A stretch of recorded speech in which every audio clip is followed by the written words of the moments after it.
Kenyan warm welcome, and a standing one for that matter. So once he comes in, let's just celebrate and honor His Excellency. In the meantime, please join the conversation. Join the conversation.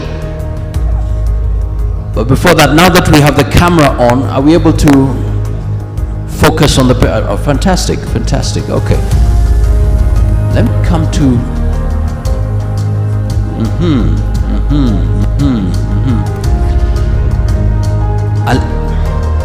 Allow me to... Just your expectations. Go ahead. Good morning. My name is Tino Owuor from the World Bank. My expectations are to learn from the report about how we can support county governments increase their own source revenue capacities. Thank you. Wow, wow. Thank you so much from the World Bank. Thank you for your partnership. We celebrate you, the work that you're doing. Asante sana. Ladies and gentlemen, in the meantime, please join the conversation. Let's join the conversation on Menti. Just get your phone, go to www.menti.com.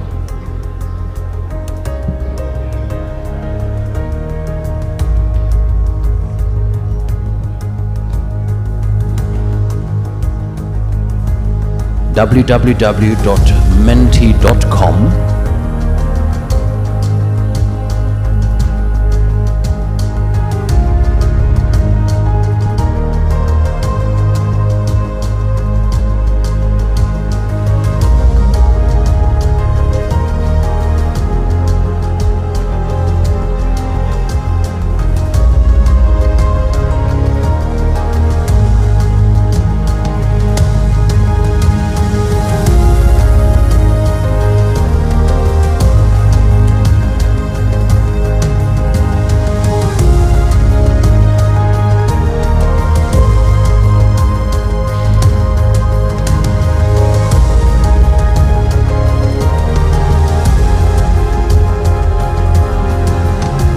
Kicking off once the chief guest comes in.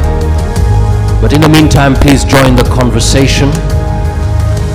Go to www.menti.com. You'll be asked for a code. The code is 8209 4631. 4631.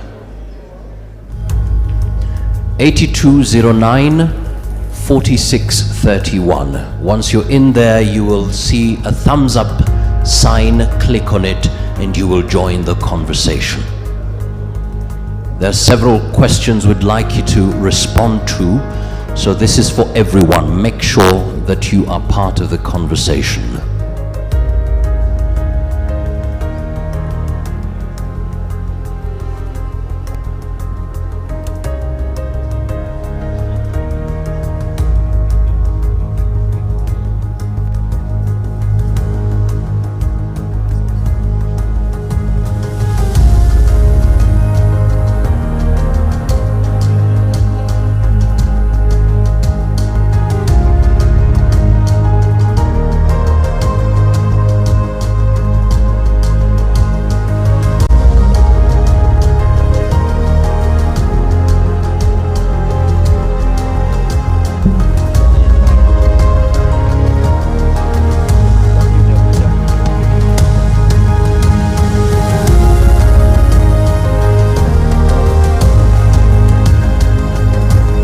So the instructions again, just go to www.menti.com. That's MENTI.com. We can actually just do it real time. Just get your phone. We can do it together. Let's do it together. Let's go to your search engine, Google Chrome or whatever you're using. Then go to www.menti.com.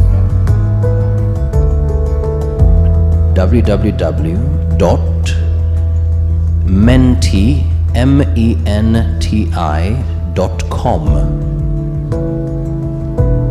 Then search.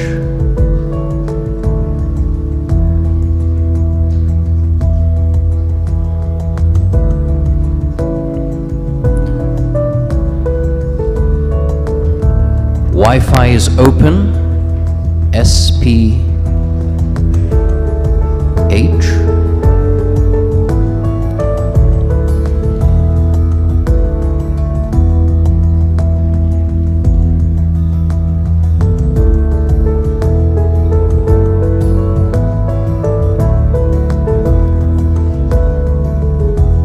The code is on the screen, 8209 4631.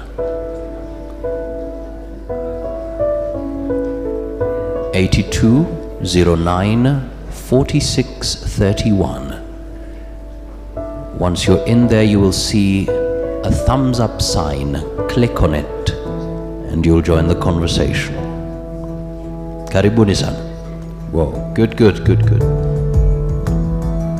41 people, that's a good number.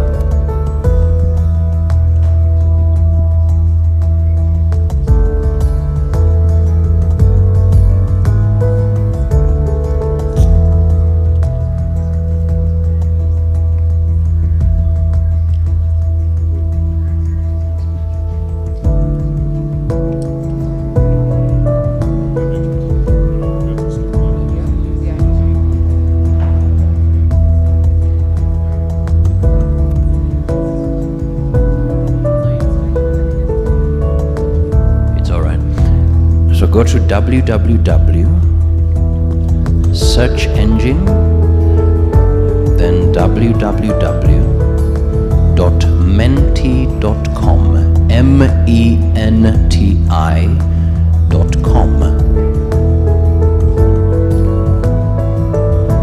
And you search.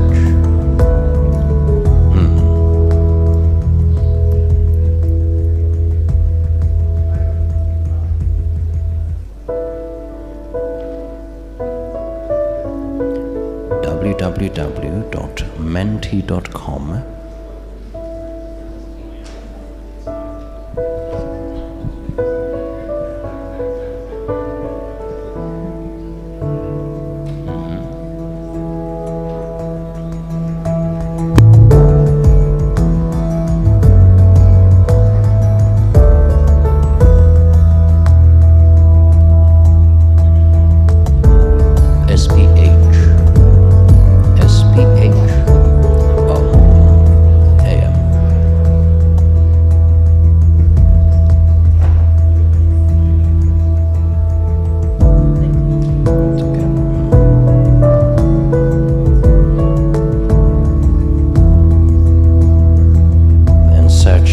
www.menti.com, search.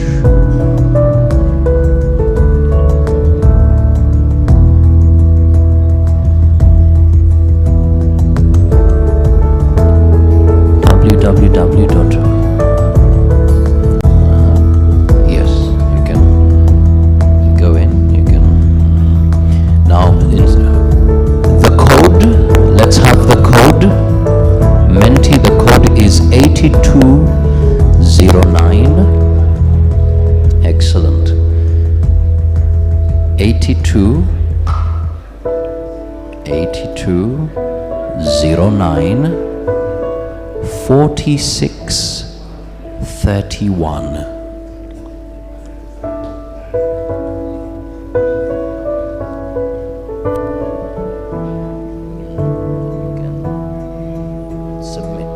Then you submit, then you click on the thumbs up sign.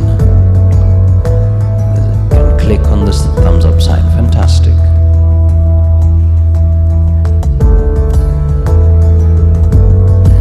So we should be starting in a moment. SPH.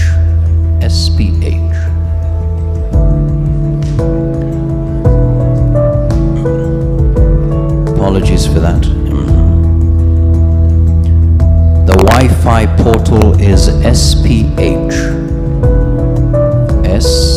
Safari Park Hotel, SPH.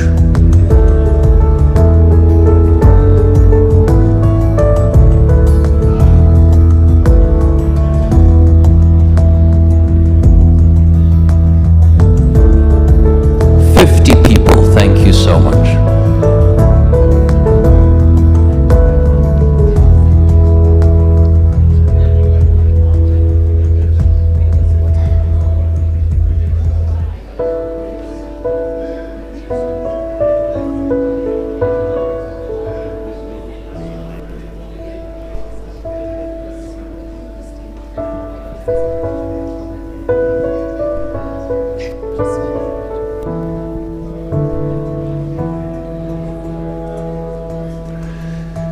So once you join the conversation, please don't close it.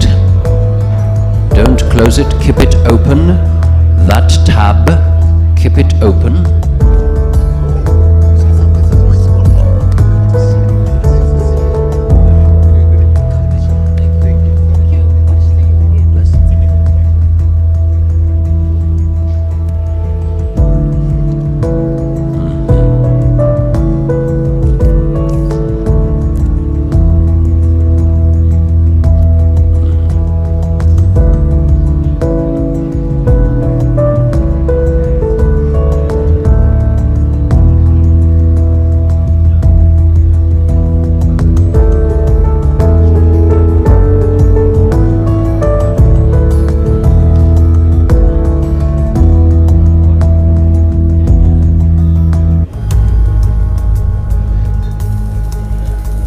So, ladies and gentlemen,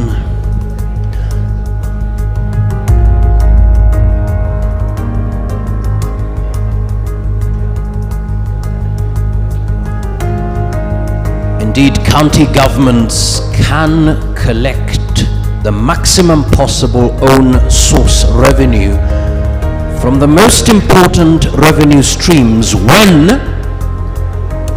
they apply the best practices in revenue administration. And that is at the very heart of today's launch, the report on comprehensive own source revenue potential and tax gap study of county governments. So karibuni sana.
Ladies and gentlemen, our key guests will be arriving any moment from now. So let's get ready. Those who are still outside, please make your way inside so that we can kick off together.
So ladies and gentlemen, keep the tab on, the one that you used to join the conversation.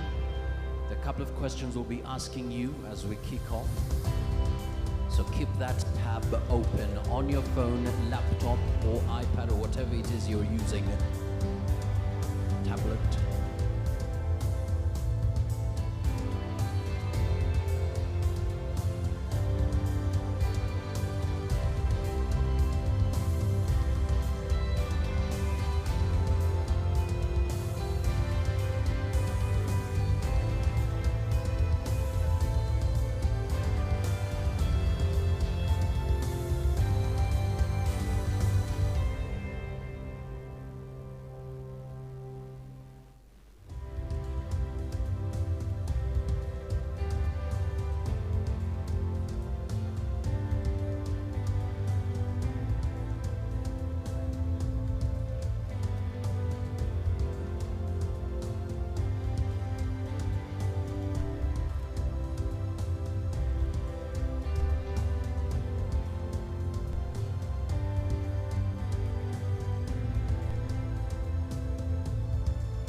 Distinguished guests, ladies and gentlemen, a big round of applause to the chairperson, Commission on Revenue Allocation, Makofi yake tafadhali, and her delegation, karibuni sana.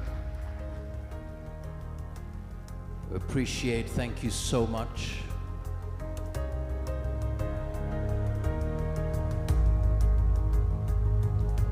So ladies and gentlemen, we are ready to kick off now. Wherever you are, get settled, get ready.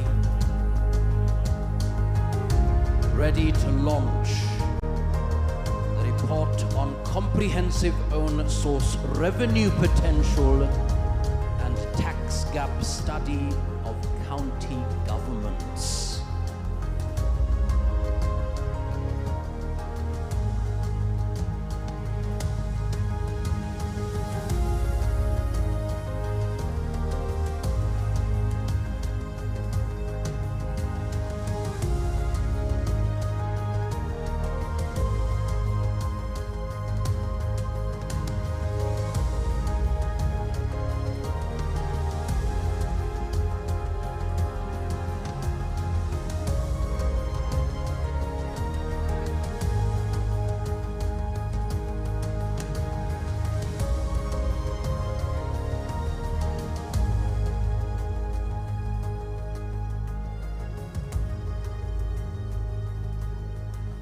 Distinguished guests, ladies and gentlemen,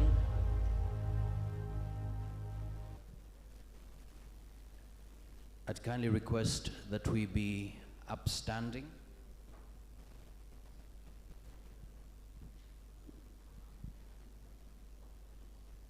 For the Kenya National Anthem and the East African Community Anthem.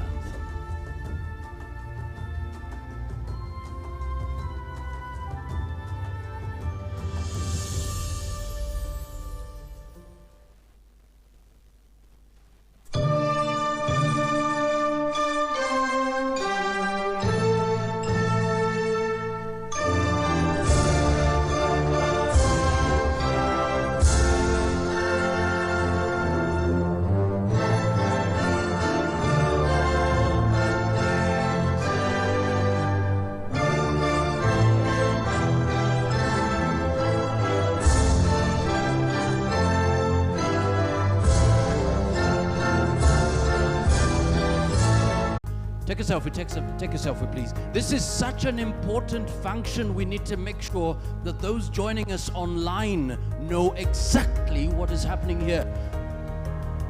If you've never taken a selfie, let this be your first. Oh yeah, this is good.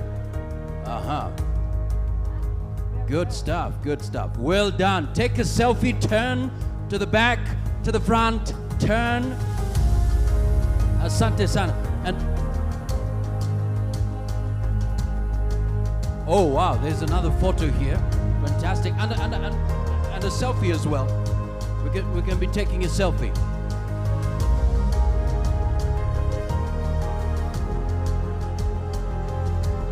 Excellent.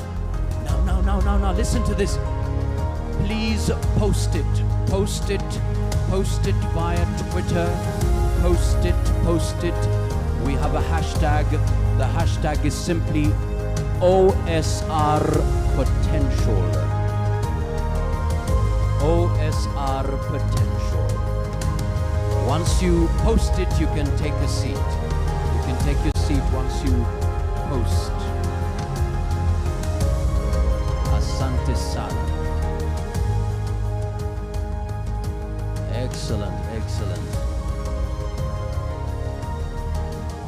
Excellent. Now, on your phone still, on your phone.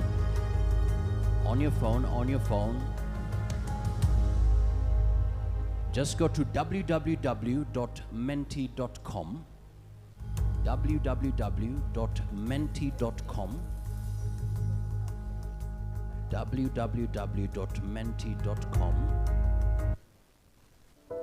Everything is on the screen. www.menti.com. Search. You will be asked for a code. The code is on the screen. The code is 8209 4631. This is for everyone.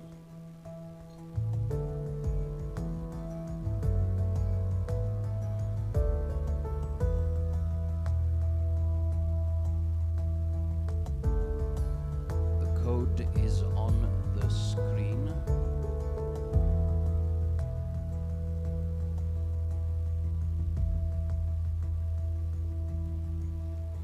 OSR potential. That's the hashtag. All the photos you will take and all the quotables. In the meantime, we want to have a quick conversation online.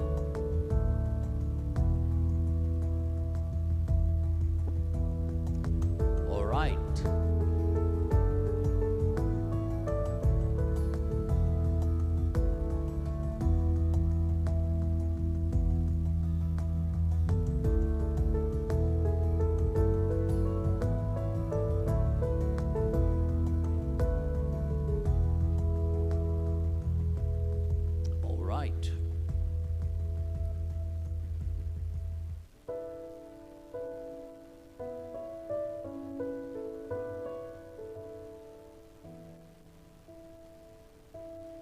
So go to www.menti.com.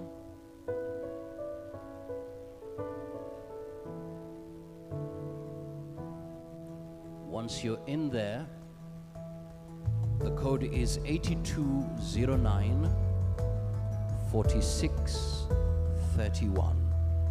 And once you're in, click on the thumbs up sign and you will join the conversation. First question. Everything is on your screen, on your phone.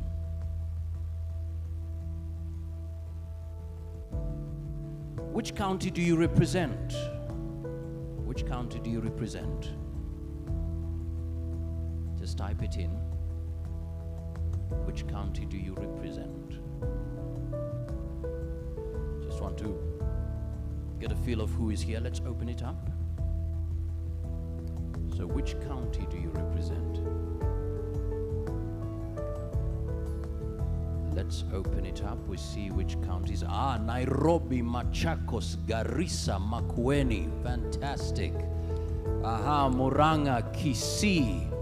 Let's see.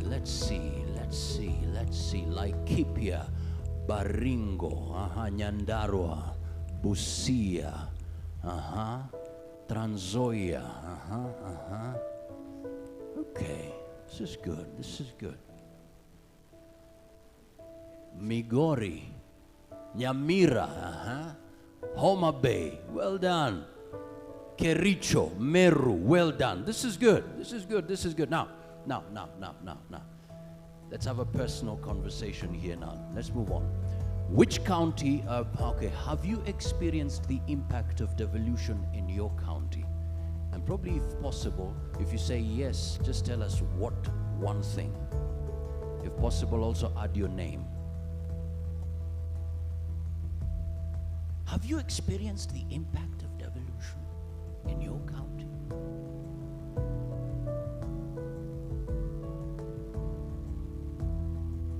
Have you experienced? Okay.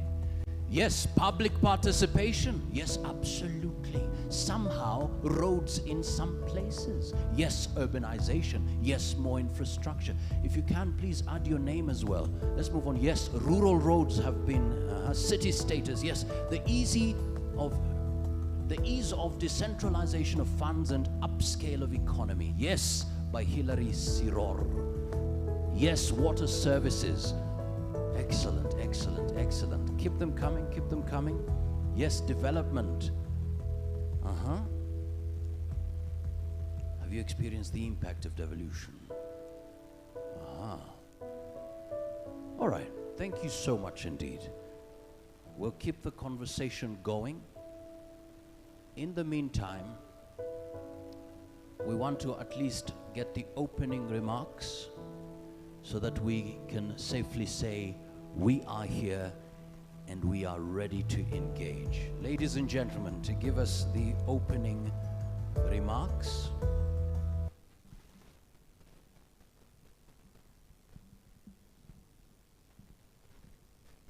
is an expert in public finance, an experienced certified public accountant and a member of the Institute of Certified Public Accountants of Kenya. He is widely trained in strategic management, leadership, corporate governance and fiscal decentralization. His experience spans over the last 32 years, 17 of which have been at various levels of management in public organizations as well as international donor-funded research institutions. Please welcome the Commission on Revenue Allocation Secretary and CEO, CPA James Katule. Big round of applause, ladies and gentlemen. Karibu sana.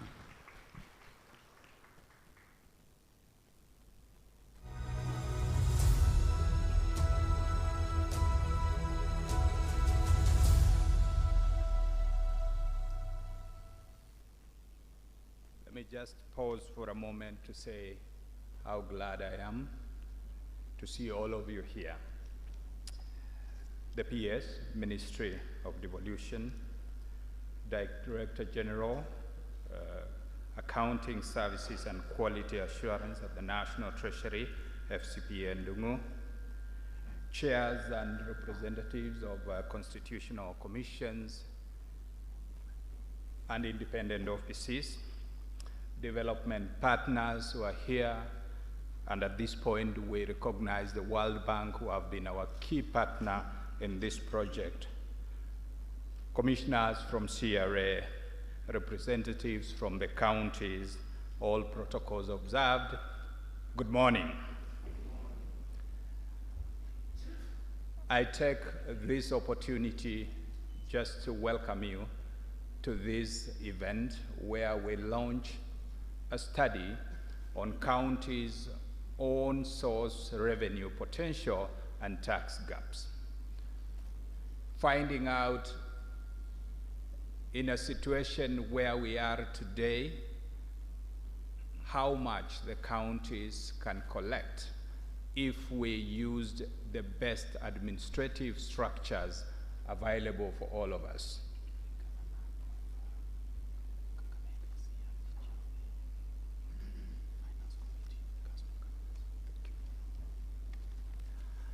And as I do that, I would like to just recognize those who have joined us this morning.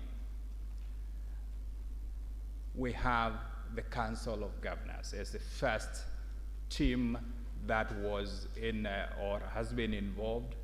And therefore, we have FCPA Fernandez Baraza, who is the chair of the Finance Committee of the Council of Governors. So, karibu sana.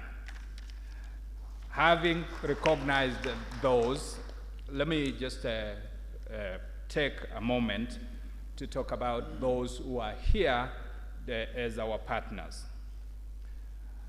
We recognize the FCDO, which is the Foreign and Commonwealth Development Organization. Kono Sendo is part of the team here. Thank you very much for joining us. We have the UNDP, another development partner. Dan Juma is here. Thank you very much, Dan and the team.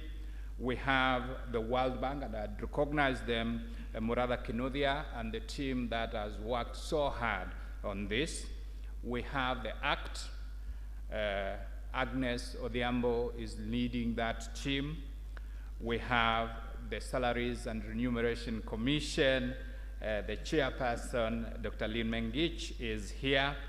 We have the Council of Governors, I've talked about that. We have the Controller of Budgets, CPA Stephen Marsha is here with us, leading that team. We have NGEC, Commissioner Tom Koyer is leading that team. We have the NCIC, Dorcas Kegondo, Embassy of Denmark, Joseph Kimani, Asante Sana. We have the UNCDF, Dimitriv, I saw him here. We have the Kenya Revenue Authority, KRA, Joseph Sirengo is leading that team. We have the IGRTC Chair, Gedenji Kiragu is here. We have the IMF, Des Shilavuka is here. Kenya Law Reform Commission, Christine Agimba is here. We have the SOCAT, Regina Mudeu is leading that team. We have a budget chair from the county of Kajiado, James Nine, I hope I got that correct, chair budget team of Kajiado, and it's an elected member. We have representation from the counties. We have the host, the commission. That is the commissioner, the chair of the commission, and the commissioners who have joined us. I would like just to recognize them by asking, other than the chair, the rest of the commissioners to just stand and wave to the crowd. Commissioners from the Commission on Revenue Allocation. Thank you, thank you, thank you, thank you, thank you. Let's appreciate them. Then there is the team from the Commission on Revenue Allocation. We have members of the Secretariat who are here, and I want to thank everybody for joining us. Allow me not to say too many things. Let's get on with the program. Asanteni sana, and God bless you.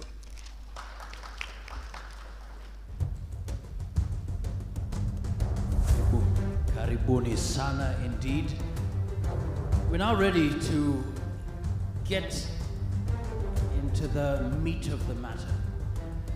But as I looked at the whole document, I couldn't help but think of this forest in Cameroon, Minawao. In 2014, these refugees were given this forest. It had a lot of trees. It had a lot of trees, eyes on the screen. But over time, they cut the trees to survive. And slowly by slowly, I've been living here now for 4 years. The campus changed a lot in that time.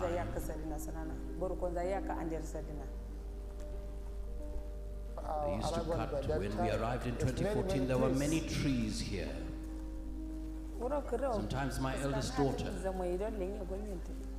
very early in the morning, she would not return until 2 to 3 in the afternoon. And it kept on, all the trees. Every day women and children walk up to 12 kilometers to find firewood. Without a sustainable alternative, the forests of Minawao will soon be gone. The refugees themselves had to stand up and provide a solution. And this is how they did it. In a very sustainable way, they came up with an eco-factory. No need to cut trees anymore. It has changed my life for the better. Less smoke, mud brick production, from paper houses to now bricks, and all the resources were just there. But it just needed a mental shift.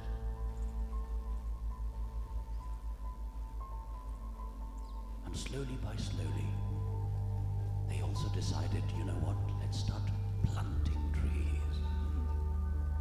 And now they started thinking beyond themselves, and now thinking of future generations. When we go back to our country, tree is here, it will grow. It will be a green again.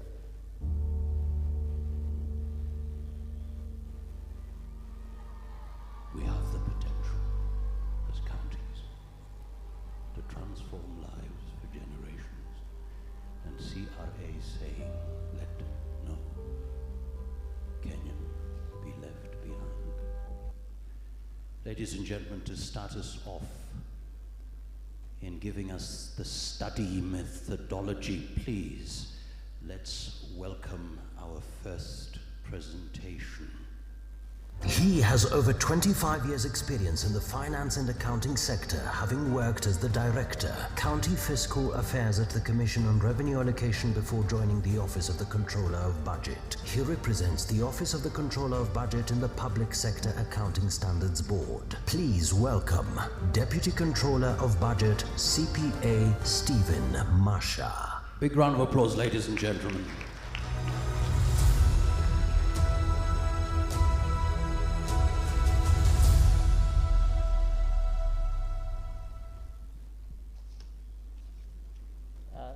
The PS, Minister of Devolution, Governor Fernandez Baraza, Chair, Commission on Revenue Allocation, allow me to adopt the protocol as already articulated by Katule. My role today here is very simple, and I look at myself playing the role that John the Baptist played for those of us who profess the Christian faith, just to lay the ground for those who will come later.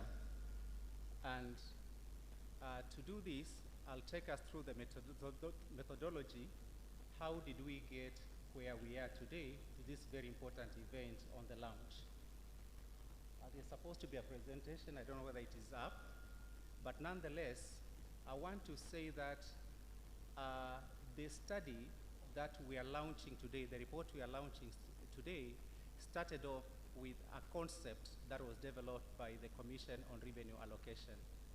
The Commission has a committee they call the Revenue Enhancement Committee, because under Article 216 of the Constitution, they are mandated to provide advice on mechanisms that will ensure they provide advice on mechanisms to ensure we're able to raise revenues.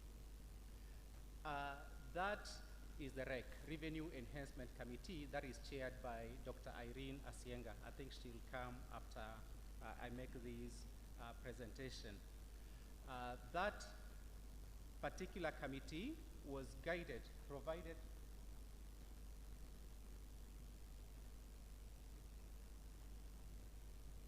where is the computer?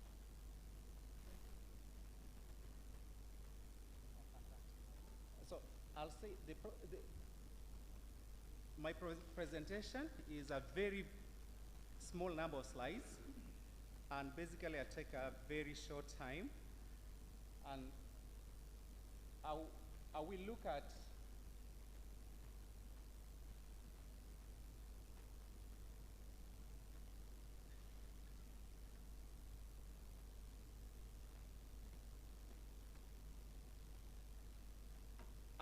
I will look at the project governance structure, which is what I had started on. The project governance structure, that's what I had started on. Someone to help me, seems like this technology is causing a, and then I look at the study approach. The sources of data is another area that we look at. So in terms of the governance structure, the other way, that way. Not responding. The governance structure, I had already covered aspects on the Revenue Enhancement Committee that is chaired by CRA's Committee on Revenue Enhancement in line with Article 216 of the Constitution, and that committee is chaired by Dr. Irene Asienga to provide the overall direction. That's the Apex Committee. Under that Apex Committee, there was a technical oversight committee that consisted of representation from a number of institutions. And I want to acknowledge those institutions. There was the National Treasury that was represented on that committee. There is the Kenya National Bureau of Statistics, of course, for obvious reasons, because these are the owners of most of the data that was used in generating the estimates that you later hear about. The Office of the Controller of Budget was also there. The Council of Governors, they have a very vital mandate. They were also represented in that committee. And of course, from the funding aspect, World Bank had membership. And finally, the host, that is CRA, had also some representation on the Technical Oversight Committee. Then, under the Technical Oversight Committee, whose mandate was to provide overall guidance of the project, to guide the project and provide overall guidance, there was the operational team. This team mainly consisted of Alma Economics, who were the consultants on this assignment, and there was some frequent interaction with the technical committee and ultimately going up to the Apex committee as well. So that is sort of the structure in terms of the overall governance of the project.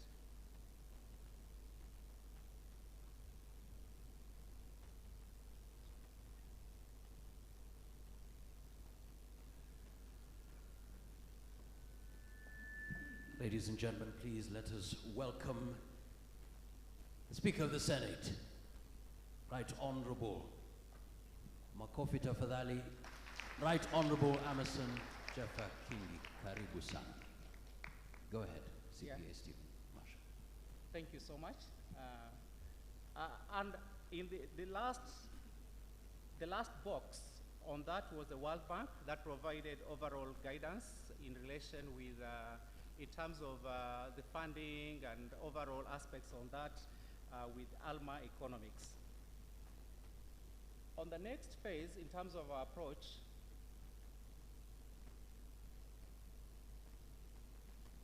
the next phase in terms of the methodological approach, I'm looking at the phases. How did we approach this assignment? There were about 4 phases of the approach that we adopted. The first phase was drafting the research approach, the study approach, the strategy, and also scoping. There's a lot of work that was done, desk research, trying to get data on the various desks, looking at the various finance bills, looking at the valuation rolls of various counties across the country, and also assessing any other relevant information as far as the study is concerned. There was also an identification. That's the first phase. We identified the key revenue streams, and I think there were about 13 revenue streams that were identified as core in as far as this study is concerned. That was the first phase, which entailed a lot more about on desk studies and desk reviews. The second phase entailed county engagements, going out to the county, undertaking reviews. Basically, triangulation was there was a triangulation on 3 essential areas. The first was the literature review, which I've covered on that triangulation of the literature review. The second was interviews at the point where we went out to the counties and undertook interviews with various stakeholders, the county revenue officers and other players in the space. And these took place at 2 levels. At the micro level, where we did individual interviews with those revenue officers, and at the meso level, we not do the macro, but at the meso level, where their groups came together and were able to undertake some interview. And then moving on was the next level, the next phase, phase 3, where there was the estimation.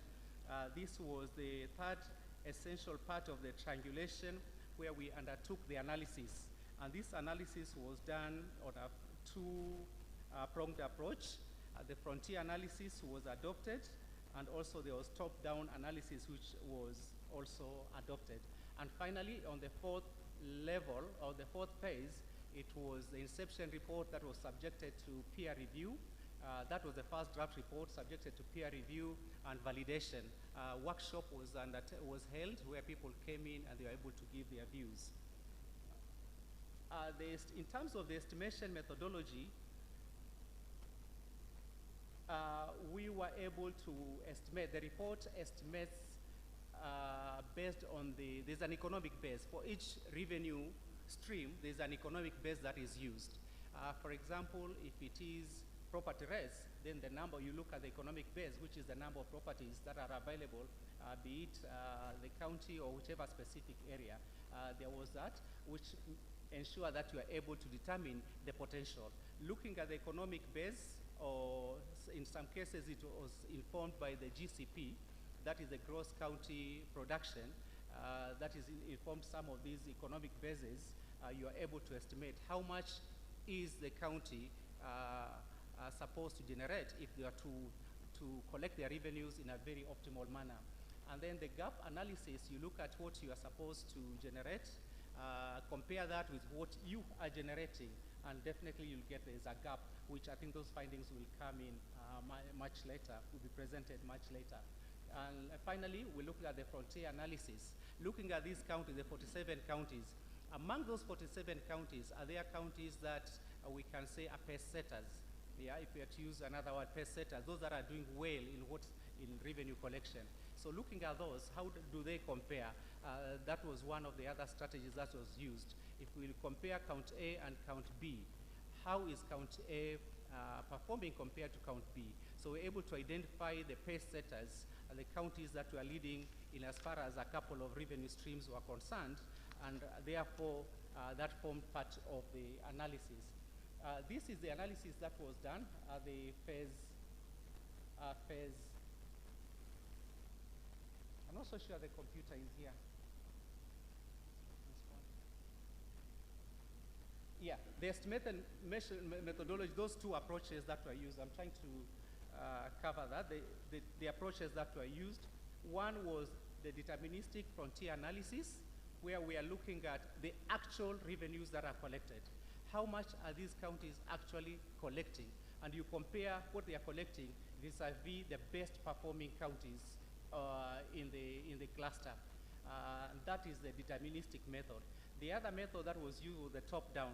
In terms of the top-down, you look at the economic base, you look at the base and the rest, you do just a cross multiplication and see, are you able to arrive at a figure that if the counties were to collect every single coin, yeah, you're assuming there's no leakage, you're assuming there is no revenue loss in any way. Those are some of the assumptions that you make. If you make those assumptions that I have an economic base, this is my economic base, with the assumptions that there is no loss of revenue in one way or another, what am I able to generate? So basically those are the two approaches, but by and large, I think the deterministic approach was found to be a lot more suitable for purposes of this study. And finally, the final slide here presents the sources of data that were used during this study. We use multiple sources of data, but largely informed by what is there officially, and this is the data that is available at the Kenya National Bureau of Standards. The multiple indicator cluster survey, various of those were conducted, and the data holder here is the Kenya National Bureau of Statistics, as well as some data that was obtained from UNICEF. Survey of industrial production data of 2013, that again, this is from the Kenya National Bureau of Statistics. The Kenya Continuous Household Survey Program, of course, a couple of 3 years were used, and that again is data that is available from the Kenya National Bureau of Statistics. The Integrated Survey of Services, also from the National Bureau of Statistics. Economic surveys, various economic surveys, Enterprise Survey of 2018, and the Kenya Household Health Expenditure and Utilization Survey, which again was conducted by the ministry. This was conducted by the Ministry of Health. So those are the sources of data that were used to drive the results that will be shared today. So with that presentation, I want to say thank you so much for listening, and my apologies for the, I think, challenges that we experience with IT. Thank you. Well, thank you so much indeed, CPA Stephen Masha, really taking us through the study methodology. We want to move on, but before that, we just want to recognize the presence of the Chair Budget Committee, Nyamira County, George Abuga. Makofi yake tafadhali. Thank you so much for being part of this launch. Ladies and gentlemen, up next, we want to explore now the OSR potential journey and findings. She has over 15 years experience in research, teaching and administration. She once worked as a senior lecturer and director of Kabarak University, responsible for mentoring, teaching, grading and supervising students. She is also a former dean, business school and head of commerce department at the same university. She has interests in environmental, agricultural and development economics and has published widely in peer-reviewed journals. Please welcome the Commission on Revenue Allocation Commissioner Dr. Irene Asienga. Ladies and gentlemen, welcome.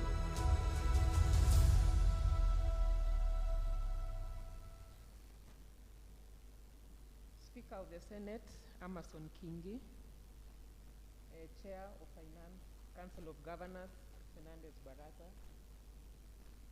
Chairperson PRA, Dr. Jane Kiringai, PS Devolution, Mr. Julius Torres. All protocols observed. Good morning. My work here is very simple, just as my predecessor said, Masha. I'm here to take you through the findings of this OSR potential study. So it will be very brief, not long, and I'll just give you the key messages. And I'll start by saying that you know, when you hear about CRA, many people just think about the division of revenue. But I wish to say here that we also have other very important mandates. And one of those mandates is clearly laid down in our Constitution in Article 216(2), that of financing and financial management by county governments. And in that particular mandate, it goes further to say that where possible, we are supposed to recommend to the counties and the national government as well ways in which they can enhance their own source revenue. That one is in Article 216(3)(b). Now, this is actually where this study is anchored, because you may ask, so why a potential study? Why are you doing it? Where do you get your legal backing? It's actually in the Constitution. And as was said earlier by Masha, in the commission we work through committees, and one of the committees is one on revenue enhancement, and I chair that committee. I don't work alone. My team members are here, and with the permission of the chair, allow me to just let them stand, the members and the secretariat of the Revenue Enhancement Committee. Secretary, yeah, so these are the members of the Revenue Enhancement Committee, and they are here with us today. So this is the team that actually worked on this particular work. Thank you. So I also wish to point out now that this potential study is not the first. It is not the first study. In 2018, we did another on-source revenue potential study. This was done by the National Treasury in collaboration with the World Bank. And the team that did it is, we popularly call it the Adam Smith study. So that particular study provided the base of this particular second OSR potential study. So just like any other research, like any other study, we saw that there were some weaknesses in there, and we thought we could improve. So we held discussions in the commission, and we thought we could improve on that particular report, because as it was very important, and we thought we could come up with a second one, which is what we are launching today. So in that particular report, one of the gaps in the Adam Smith study is that few revenue streams were considered. Only 6 revenue streams were considered. And I know counties are represented here. We have more revenue streams that counties actually collect. So we improved, and we moved from 6 revenue streams up to 15. Then another gap that was really glaring was that the response rate was not very, very good in that particular study, because what happened was that they were not able to cover all the 47 county governments. So given the nature of the data, they were not able to replicate and cover all the 47 county governments, which is what this study has done. Now then, what is new Because if you take the two studies, then what is new? So of course, data speaks volume, so we have the latest data. We have used the GCP, the latest GCP data, gross county product data of 2022. Yeah, in 2022, so that's the data we've used. And then because counties, we also have counties that have got cities, we have city counties surrounded by cities. We also use the Urban Areas and Cities Act of 2019. Then of course the latest census data, that's the population census data. So what I'm trying to say is that whatever you find in there is current, because the data is current. Then of course I said that we moved from 6 revenue streams to 15. Now, these 15 revenue streams account for 80% of what counties collect, and I'll be showing you that shortly. So that's an improvement from the previous one to this other one. And of course, as Masha earlier said before we actually embarked on this study, there were many consultations. We involved the different stakeholders that Masha mentioned, KNBS, COG, COB, National Treasury were part of us, KRA were part of this journey. And so we had that deep engagement with these particular people. And we know that you cannot work alone on an island, and the fact that they were part of us actually shows that this report is good. And of course, the journey that had been mentioned earlier on, it started in 2020 during COVID.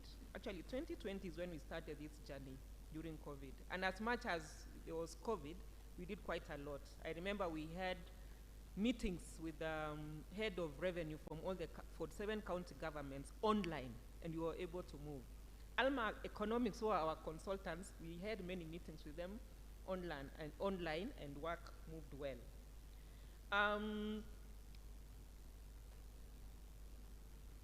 Now, I'll take you through the 15 revenue streams just very quickly.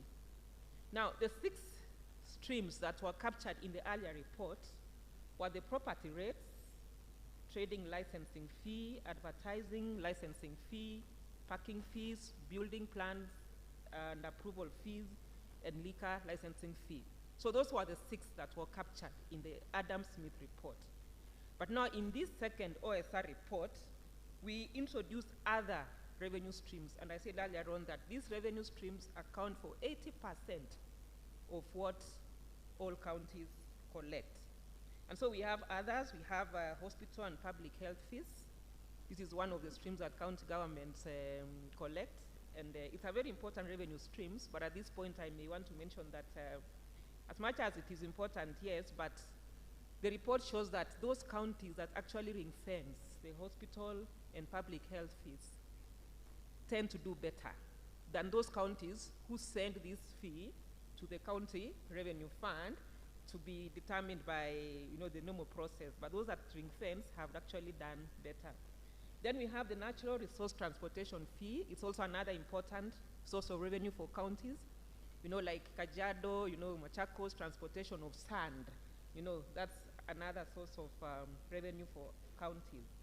Then we have others, which actually form the 80%. We have the agricultural produce, game reserve fee, technical services, environmental conservancy admin fee, market access fees, administrative fees, then fines and penalties for fetchers. So those are the 15 that we considered in this particular plan. So we brought in the 6 and then introduced these other 9 to make 15. Now, then what does this tell us? Now, having looked at all the 15 revenue streams, we used the deterministic frontier approach. Masha explained the difference very well. And so you'll realize that in the deterministic frontier approach, we as a commission thought that that's a better one, and this result is what it gives us. So the OSR potential for counties using the deterministic frontier approach is 216 billion. Now, if you look at that chart, it speaks volumes. What are we collecting now? 31, that gray bit. And what are counties targeting? 52. Now, look at that 1 and 216. What does that tell us? It means there is, there is so much that we are not doing as far as OSR is concerned. Now, I was just thinking, what goes to the counties, the equitable share, is 370. Now, imagine if counties were to collect 216. Isn't that a good way, actually, of trying to win some of the counties of the equitable share? I'll show you that in the next slide. So this chart actually speaks a lot, and this study has shown that, and it's a wake-up call for all of us that we need to do something so that we can actually get to that particular potential. So this particular chart on the financing of 2021-22 budgets, so with this potential of 216, it means that OSR can finance 40% of the budget. Then the equitable share and other revenue sources will finance 60%. But currently, where we are is that OSR is financing about 9%, and we can get to 40. We are at 9 now. Now, if you were able to finance some of our budgets, can you imagine what to do in the counties? You'd smooth your operations. The delays that sometimes happen, you'd be able to handle that. You'd improve on your development, so many things.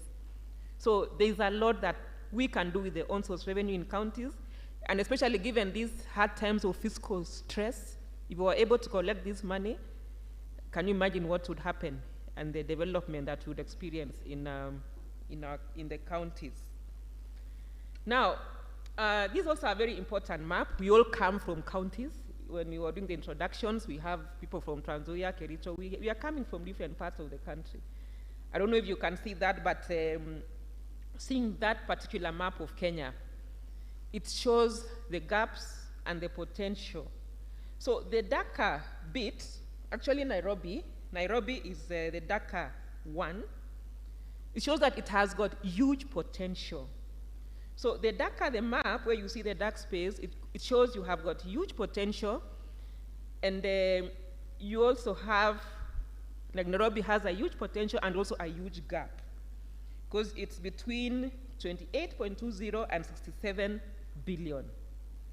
Then the other, the not so dark part is actually the agricultural counties. We have there Nakuru, we have Nyandarua, we have Murang'a, Machakos, some cities there. They also have a huge potential. Now, look at the larger part, the light part. It's actually most part of this country. And you can see that light part is more of the pastoralist counties. So them, their potential, they have also a good potential, but the gap is not that much. Because the light part is between 0.34 to 2.77 billion. So what does that say? The greener parts and the next greener parts actually have got huge potential, and if we can collect these revenues, then it can be a good thing for us to do. So the next slide is on the key streams as per the report. What did we find in this report? If counties, for example, concentrated on these particular key streams, then what would be their potential? So we have 6 streams that we picked, the top 6, as much as we looked at 15, but we considered the top 6. And one of them is the outdoor advertising fees, which, if counties were to do it properly, then they would get 81 billion. You were just discussing and we were saying, recently we've just come out from an election. All these posters that we saw of politicians everywhere, did counties use that to get money? Or it was just a matter of do your poster and did you collect money from that? Because the law allows you to collect money from outdoor advertising. 81B, and it's very easy to collect that. But what is the problem? The second stream that has a huge potential is hospital and public health fee. I talked about this. So this one has a potential of 33 billion. The third one is trade and licensing fees. If counties were to do the right thing, then this would give us 23 billion. Now the question is, counties, do you have a database of your taxpayers? How are you collecting? Do you know who is paying tax? Do you know your businesses? And you know, it's just a matter of just doing simple things and you are able to actually get it right. Then the fourth one is the natural resource transportation fees, which has a potential of 16 billion. This is also another very important one.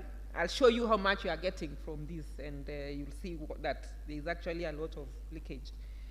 Then the fifth one is the property rates, which has a potential of 14 billion. Now, we talk a lot about property rates. We talk about valuation rolls. What is it that we are not doing right so that we can get money from this? Then the last one is parking fees. That is the top 6. Now, parking fees, this is the easiest to collect. Very easy. Imagine knowing how many cars have parked in your area today. Is that a hard thing? I know some counties have used technology, like I think Vihiga, are using GIS to get to know how many cars came this week, how many cars came in the last 2 weeks, and they're able to actually know the revenue that they can collect from that. And besides even GIS, you know, it's just automation. If you automate, you get your money, and that will be actually very useful for the county. So these are the top 6, and this is what gives 84% of the potential. So if counties would just concentrate on this, then we would not be where we are. Now, the next slide, the collections on key revenue stream leakages. So you've just seen the previous slide. Like, for example, for the parking fees, you can get 9 billion. But we are at 47%, 48% of that. Property rates, we are 35%. And this is now where, so what is the problem? Yet we can actually do better. So there's been discussions on valuation rules. What can we do? Because the report shows that counties are using the latest valuation rules, the late 90s and early 2000. That's when the valuation rules were last updated. Now, if they were just updated a little bit without making people suffer, then you can guess what would happen. Trade licensing, we are 23%. Natural transportation, 5%. Now, the advertising, it's actually almost 0.004. It's actually 0% advertising licensing fee. It was saying if you maximize the opportunity we just had recently of elections, then it could be 81B. So that means there's 81B that is lying somewhere that we've not collected because we are at 0. Then the next slide that I would want to emphasize also is on the game reserves entry fees. We have counties that depend on tourism. And during COVID, they were really affected so much because tourists were not, okay, there was a restriction on travel. And so you know what happened during that period. But that said, we have some counties that over-rely so much on the game reserve, you know, the Masai Mara game reserve, and they are actually at 93. You know, we are saying the game reserve entry fees is at 80%. It's been exploited at 80%. But Narok is at 94%. It's actually almost overexploited in a way. Now, what is left is 6%. That's the gap, which means Narok is relying so much on game reserves. So this 6%, it's possible. If you do these other things that I've talked about, maximize on your parking fee, maximize on your advertisement, then you can be able to close that gap of 60%. Samburu is at 80%. 80%. So it's only 20% left. You only need to, I know there's someone here from Samburu, I met you earlier. You can actually do something, 20%, and you'll be able to get to your potential. Isiolo is at 53, Baringo is not so much. Baringo is at 22. Yeah, so the next key message that we'd want to emphasize here is on urbanization. We are saying urbanization as a key driver of OSR.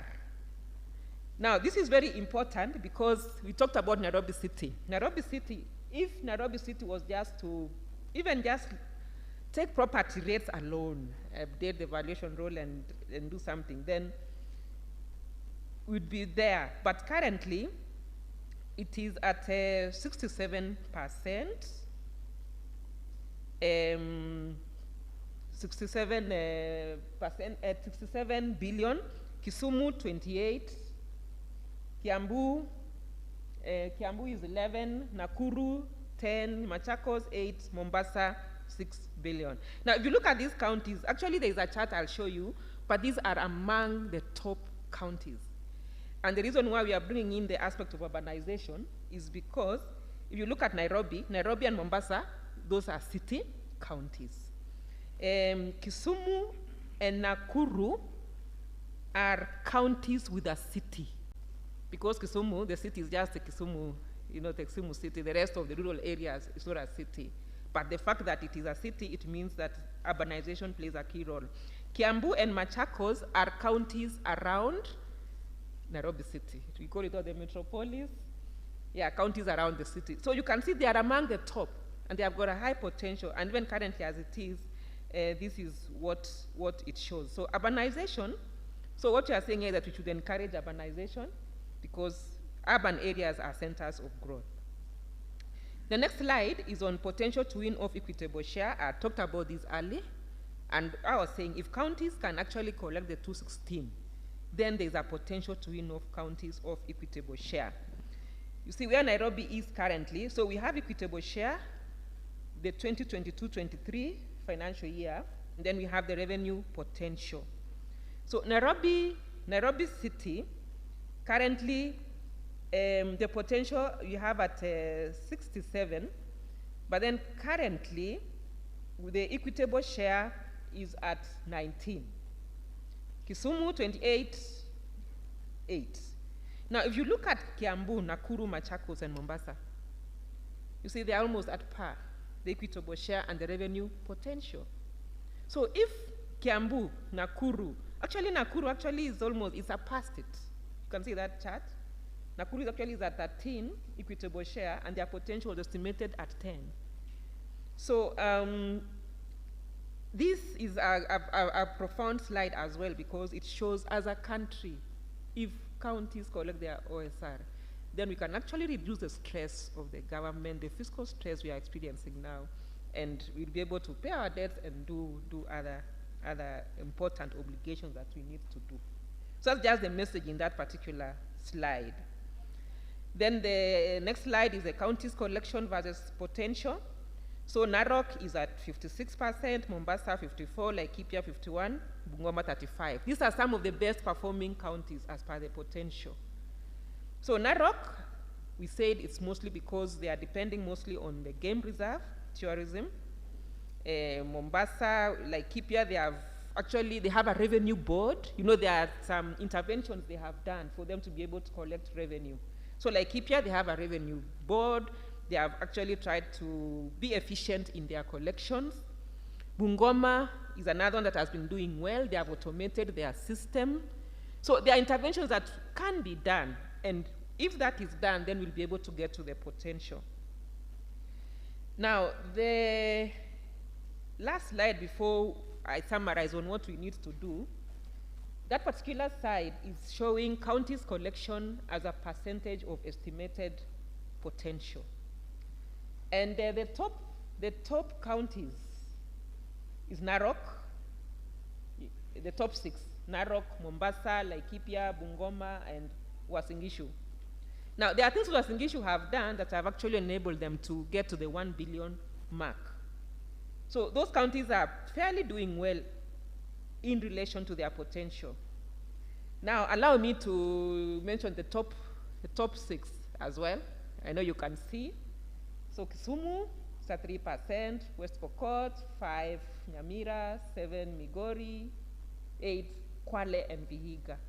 So those are at the bottom in relation to their potential. But something can be done. Something can be done, and they can be able to get to their potential. So you can see where your county is, wherever you are, and you can rate yourself. So finally, what needs to be done? This is not exhaustive, but just a few. From the report, the recommendations are we need to clearly define counties' revenue streams. I asked earlier, do you know what you are collecting? Need to update valuation roles. This has been a conversation that has been happening in many areas, but if valuation roles are updated, even for Nairobi, then they'll be able to get to reduce the gap or even fill the gap. Automation is a subject. Yeah, there was a directive to have an integrated county revenue management system some time ago. We still believe that's a good thing, so that you have a unified revenue management system, and this will actually reduce leakages. Then enhance efficiency in revenue administration, and then standardize the revenue reporting. Counties that have done this have actually improved on their OSR. And with that, let me say thank you, and I thank you for listening to me. Asante.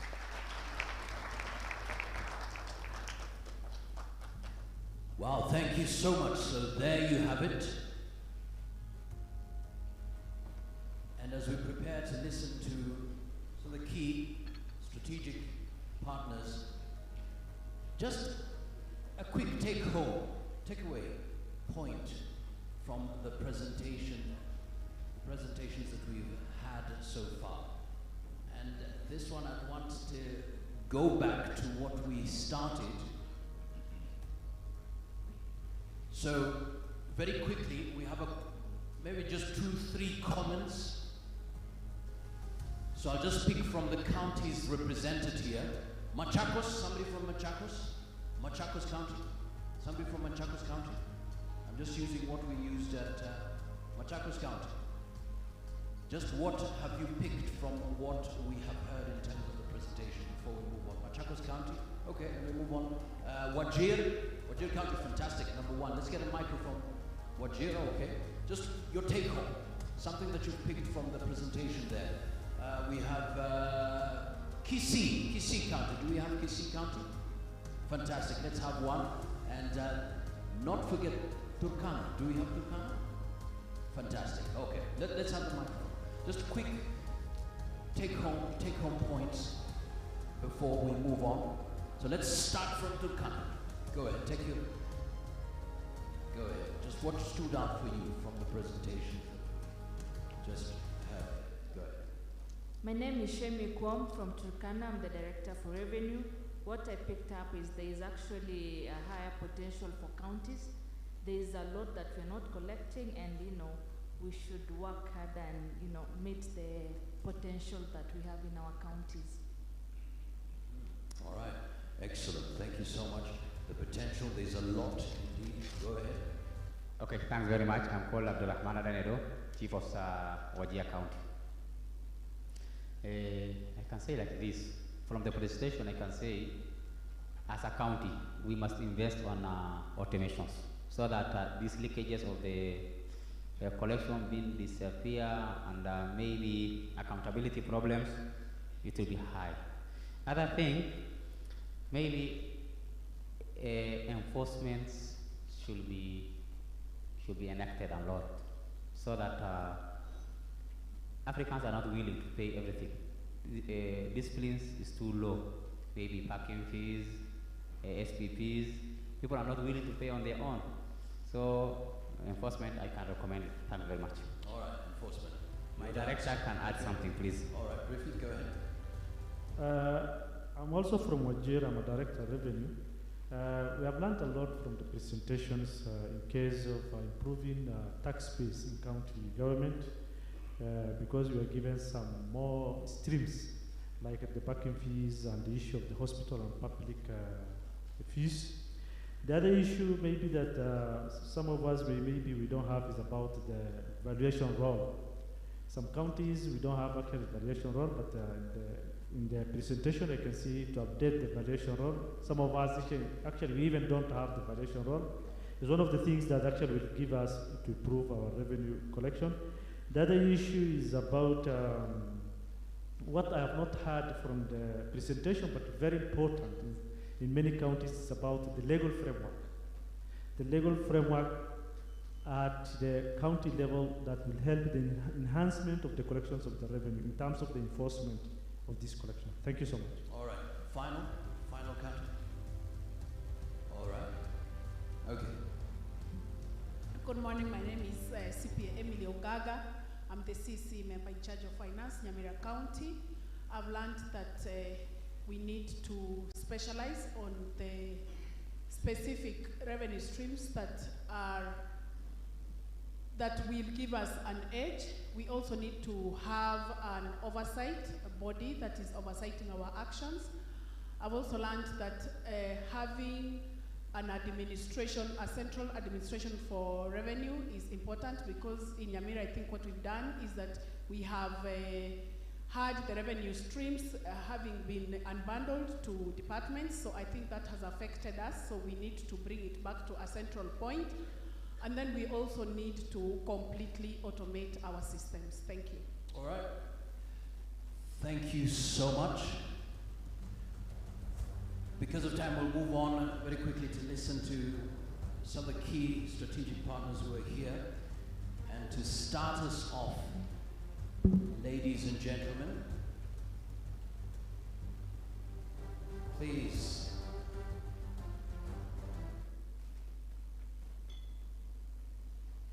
He is the co-chair of the Devolution Donor Working Group, working to strengthen the capacity of counties to provide services efficiently, effectively, and with accountability to all citizens, including the poor. He leads several devolution programs at the World Bank, including the Kenya Accountable Devolution Program that has supported the report we are launching today. Please welcome Senior Social Development Specialist at the World Bank, Muratha Kinuthia.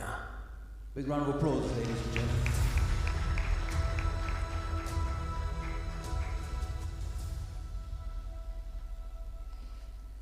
Thank you very much to the MC.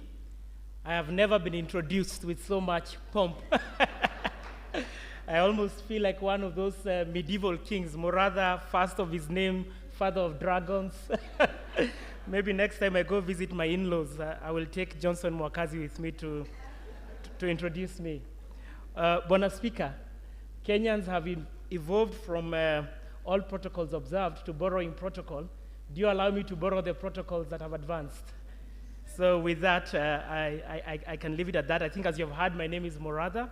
I lead a couple of our programs on devolution, including the Kenya Accountable Devolution Program that has supported this program. I also co-chair the Devolution Donor Working Group together with my colleague Joseph Kimani on that corner from the Embassy of Denmark. So as I speak, I'll be speaking in both those capacities. Also, you know, I'm speaking on behalf of our country director, and sitting on this side, I'm normally on that side as he's speaking, and I'm normally reminded of, was it Dr. Ouma Muga, when the late President Arap Moi was speaking, and he was saying, I said that, I'm the one who wrote that. So as I speak today, let me also recognize the team in the World Bank that actually supported this work, and I can see some of them. Naomi, I know Moses Kajubi is not here. I see Carol on that side. Mariam, I think I saw Sarah. So those are the people that have been working. I know we also have Diana and Tina somewhere who have been working very closely with CRA, with National Treasury, with counties on these issues of revenue, and I really want to recognize them.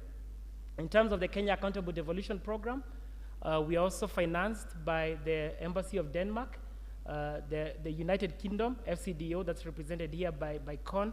If I do not represent them, the check, if I don't mention them, the check will not come. So we recognize you, we are ever loyal. So maybe then coming to my remarks, and I'll try and keep them short because we have quite a lot to go through. The World Bank has been quite a big supporter of devolution, and we are very encouraged by what we see. I think in our current portfolio, we have about a total of $2 billion. That's direct support to counties.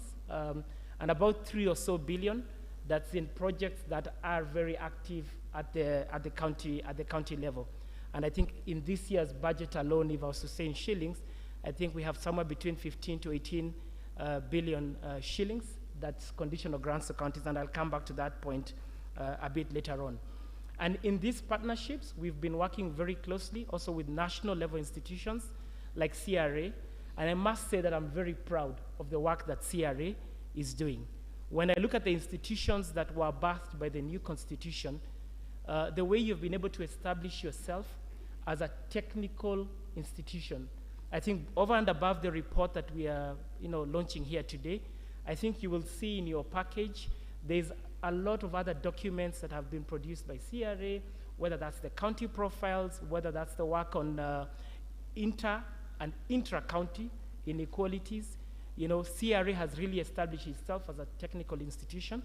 I'm also very proud to see bodies like SRC that have similarly done very good work at the technical level.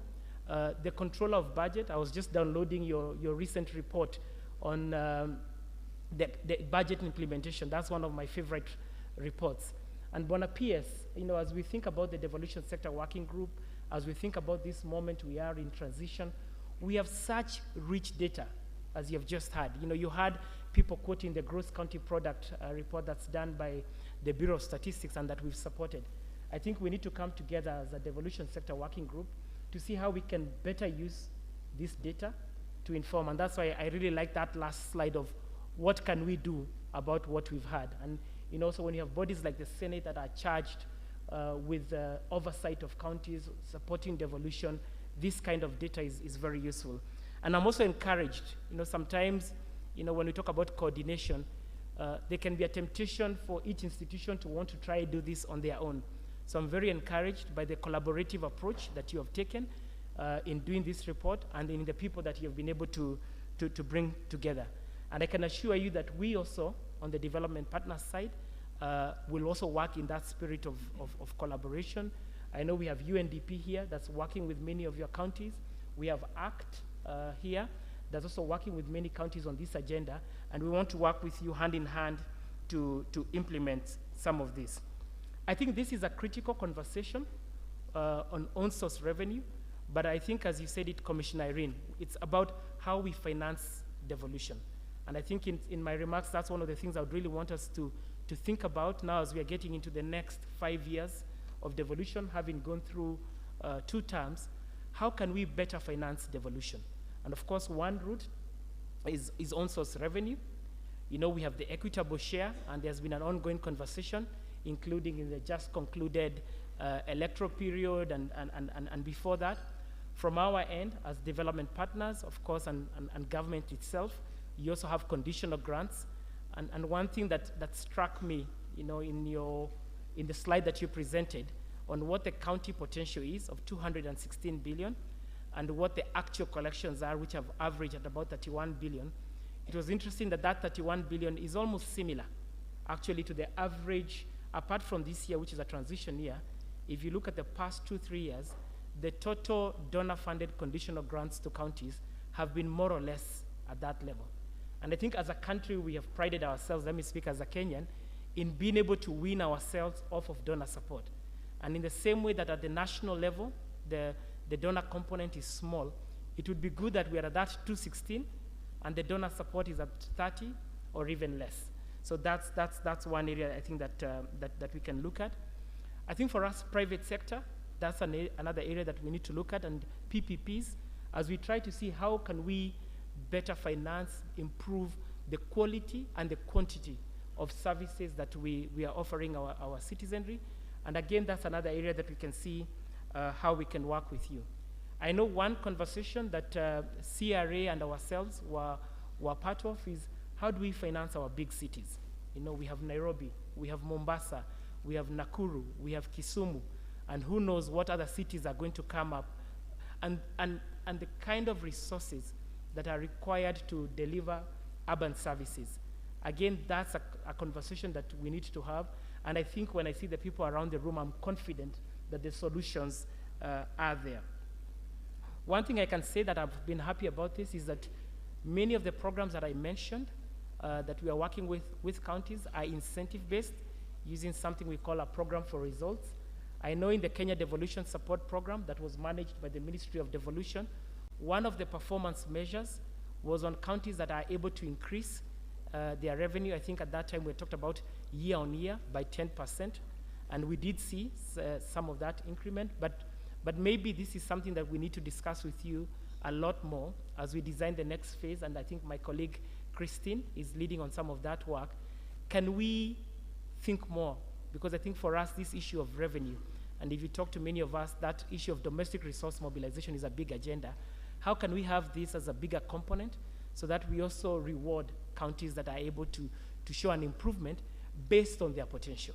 Because it's true that different counties may not all have the same base, but wherever you are, you can be able to improve. And I think this is a conversation that we can have as we design. I think finally, even as we talk about revenue, as a devolution community, we also have to talk about services.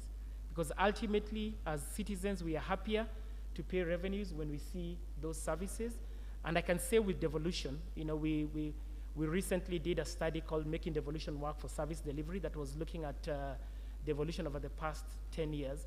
We see a lot of improvements in health, whether that's through the number of health facilities, staff, and even actual outcomes, especially in some of the counties that were marginalized. But we also see that areas like agriculture, the financing for agriculture has more or less flatlined. If you look at water, that has also flatlined. So if we can see a commensurate increase as revenues go up to some of these services and actual improvements in services, I think it makes it a lot easier for the revenue people in Wajir County to be able to make that case when they are collecting. I always say, I love, for those of you who know me, I love my good nyama choma. And when I go to the market in Kiserian, I say, when I know how much money is collected in this market, the access to that market should be cleaner. It should be so that the traders who are there feel much more happier paying for that. And I think it's also what you said with health facilities, is that counties like Nakuru that are ring fencing the facility improvement fund, we are also seeing direct impacts in that area. And of course, accountability, because the more that you are paying, when you feel that you are getting value for money, that money is not being misappropriated, that of course makes us as taxpayers happier to pay. So I think with those words, let me just once again reiterate both the World Bank, but all the partners who are here, including UNCDF that I think not mentioned, we are all committed to walking this journey with you and want to congratulate you once more for this really good piece of work. Asanteni sana. Thank you so much indeed. The spirit of collaboration is needed in financing devolution. Ladies and gentlemen,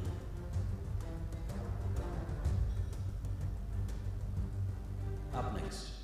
She is a seasoned economist with experience spanning over 20 years. She started her career as an economist in the Ministry of Finance, determining the aggregate budget framework and ministerial and sectoral budget ceilings. She worked as a senior economist with the World Bank, covering a broad range of economic development issues. She has also served with other development institutions, including Department for International Development, DFID, the European Commission delegation, and as a policy analyst with Kenya's policy think tank, Kenya Institute for Public Policy Research and Analysis, KIPRA. Please welcome the Commission on Revenue Allocation Chairperson, Commissioner Dr. Jane Kiringai.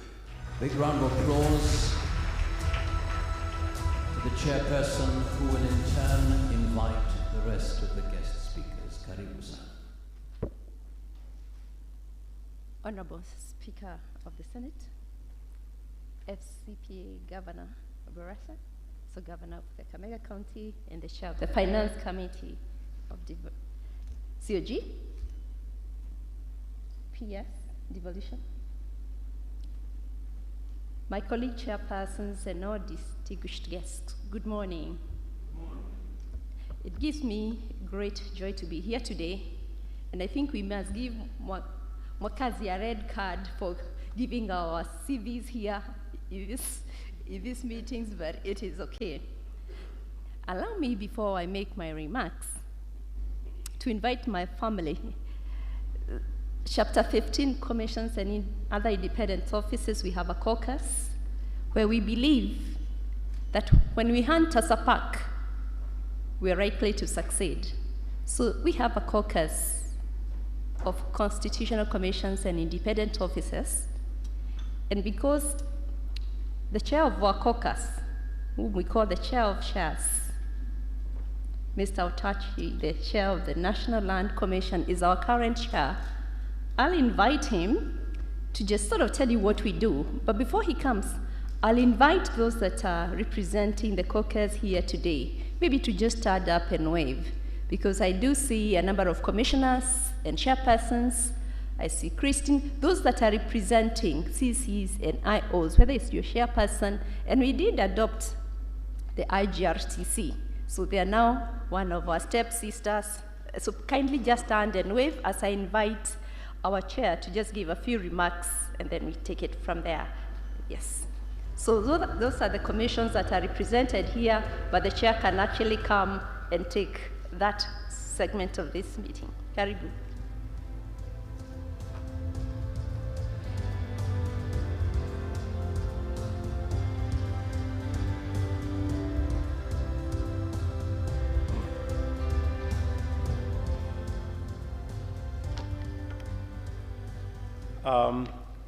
The Honorable Speaker of the Senate, Honorable Kingi, may I, as a predecessor did, request that I borrow the protocols with your permission. All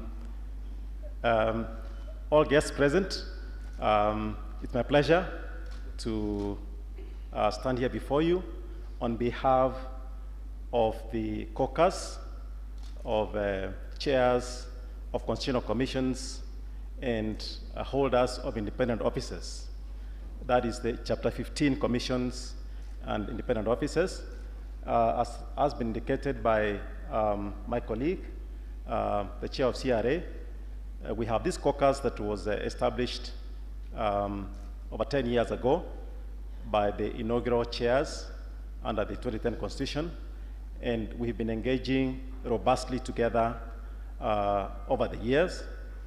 I also have the pleasure to point out that my predecessor in this position as chair of chairs was none other than Chair Jane Kiringai, who steered the caucus very well, and we owe a lot to her.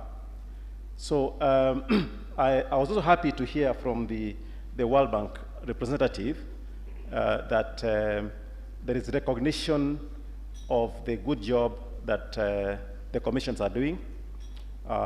He pointed out that we're proud of the work that CRA has been doing, SRC, and I hope that we are all in the same basket, including National Commission, including the other chairs that we have here today. We have also the chair of the Law Reform Commission, and many others who are representing the commissions. So I thank you very much for the opportunity. CRA, indeed, you've done a wonderful job. We were here, I think, about 3 months ago in July at the launch of the fact sheets, the county fact sheets. And many of us who are not regularly engaged in these activities were very happy to learn a lot. And today, at the launch of this report, we congratulate CRA for the wonderful job. And as we have these discussions as commissions, we celebrated our 10th anniversary as a caucus in April of this year. And some of the observations we made about the journey we have traveled under the new constitution applies to the commissions as well as it does to the counties in the context of devolution. And when he had occasion to meet with the Council of Governors in Mombasa at induction about a month ago, we were reflecting together on the journey traveled by all of us under the new constitution, about 10 years or so, and the challenges that we have faced and the lessons that we have learned. And what we are discussing today and what we discussed in July in the context of CRA contains a lot about the lessons learned. What lessons have the counties learned over time? And from the lessons learned, what is the way forward? What do we pick and how can we evolve from there? So those are my very few remarks. Once again, thank you very much. And I congratulate you for this event, and we wish you very well. Thank you very much.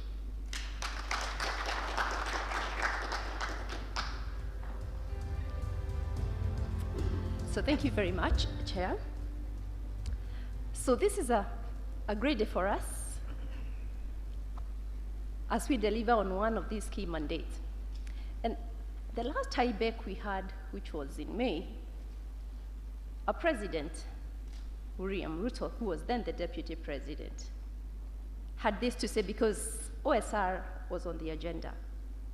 And allow me to quote him, because at that IBEC, he said, OSR is a sleeping giant.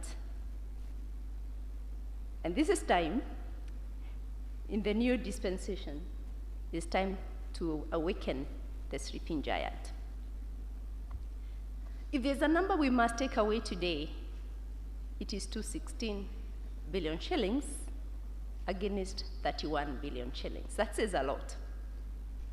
And imagine, even if we don't really reduce the equitable share that every county gets, if you add 216 billion shillings to the current 370 billion that counties get in form of equitable share, we're talking about in excess of $500 billion shillings for financing devolution. That can have a huge catalytic developmental impact. We have talked a lot about our city counties, our urban counties struggling. And in terms of fiscal responsibility principles, we, and I guess all the PFM institutions, have argued here severally that our counties are not meeting their fiscal responsibility principles. One, they're spending in excess of 35% of their revenue on salaries. Nairobi, for example, spends in excess of 50% of their revenues on wages. If you turn that logic on its head and argue that Nairobi can collect in excess of 50 billion shillings, this would mean that with a stroke of a pen, Nairobi is no longer struggling to adhere to their fiscal responsibility principles. And if you look at a lot of counties that argue that they inherited a lot of municipalities with huge liabilities, these are the same counties that have the potential to generate a lot more revenue. So it is so much easier for them to exceed or meet all the legal requirements or the PFM requirements as articulated in the PFM Act, where they need to spend over 30% of their revenues on development. Nairobi spends about 15%. And I want to say it's not a name and shame report. It is really a report that is really sort of giving you the true north. Where should we aim to go? It's not name and shame. It's really telling you as county governments, where or what can we do? How can we take our country forward? So Nairobi currently spends only 15% of their revenues on development. But you can imagine if they now get into best practice, what that would mean in terms of the development and the development that it can lock in our cities. So, ladies and gentlemen, let me actually say that we are launching this report in the backdrop of a very tight fiscal situation. I think it's all clear to us that it's going to be much, much harder in the medium term to get additional resources to allocate to both levels of government. It is time, in our view, to look within. Before the economy recovers from the current drought, which is affecting actually the entire Horn, the war in Ukraine, and the lagging effects of COVID-19. So looking within is going to be so important for counties to help you smooth your spending as we readjust our fiscal deficit. But the good news is what we are bringing today in this report, that indeed you can look within and find the resources that will require to run your recurrent spending. This, in my view, is a good news that we are bringing today. Ladies and gentlemen, allow me to share some of the perspectives that we have learned in our last 6 years of our tour of duty. And I want to say this is probably the last major report that we will launch before we exit the commission later this year. What have we learned? And this I will give particularly to Governor Balaza, that besides all the things you plan to do, automate, put aboard, What's going to be most important, and what we have observed, what's going to be important is the tone at the top. What signal is the governor sending? What are you telling your revenue officers? What are you telling your citizens? The tone at the top is going to be most important. This is what we observed over the last 5 years for counties that have been able to improve their own revenues significantly. And allow me to single out Laikipia because I know the governor was very clear in setting up his revenue board, giving them targets. He set the light tone at the top, which saw that county increase their revenue from half of 500 million to close to $1 billion. So what you take away to your governor, if he wants to help you as revenue officers or CCs for finance, is he has to set the light tone at the top. That is the most significant pillar in this journey of enhancing your revenue. The other thing we have learned is that property taxes are important. And like you saw from the presentation, we are only tinkering at the margin in correcting what we could in form of property taxes. But what's going to be important is that your variation rules are updated. We all know, for example, what's happening in Upper Hill. We all pay rates based on the value of those properties in the RAETs. So a property that is worth billions is currently paying rates at the value of maybe about 100 million. So this is important, but it is very difficult. We know that those who have tried are usually taken to court. That if you try today to use the new variation law, probably someone will take you to court. But we learned something interesting from Germany. How can you take a first step towards updating your property rules? And what they did in the city of Bahrain is they agreed they would have a revenue neutral property valuation or updating their values, but also taking the citizens along. So maybe a revenue neutral where you argue, I want to know the right value, but you can continue paying rates at the current position. That probably gives you resistance and you're less likely to be taken to court. So updating your variation laws is going to be important. Very difficult politically, but it's going to be another very critical pillar in this journey. The third thing that we learned is that incentives matter. Incentives matter a lot. And in the last two formulas for sharing revenue, or the basis for sharing revenue, we had a small parameter, a competitive parameter that the more a county corrected year on year, the more they got from the equitable share. That was so catalytic. When we had that parameter, governors used to call me at the end of the year and tell me, I think Control of Budget has not reported our revenues correctly. We collected a lot more than that. Governors would call and ask, Chair, I'm number what in terms of revenue effort? Those were regular calls. Sadly, Governor Kingi, we lost that in the last Senate. We lost that incentive parameter. And we can see there was laxity now setting in.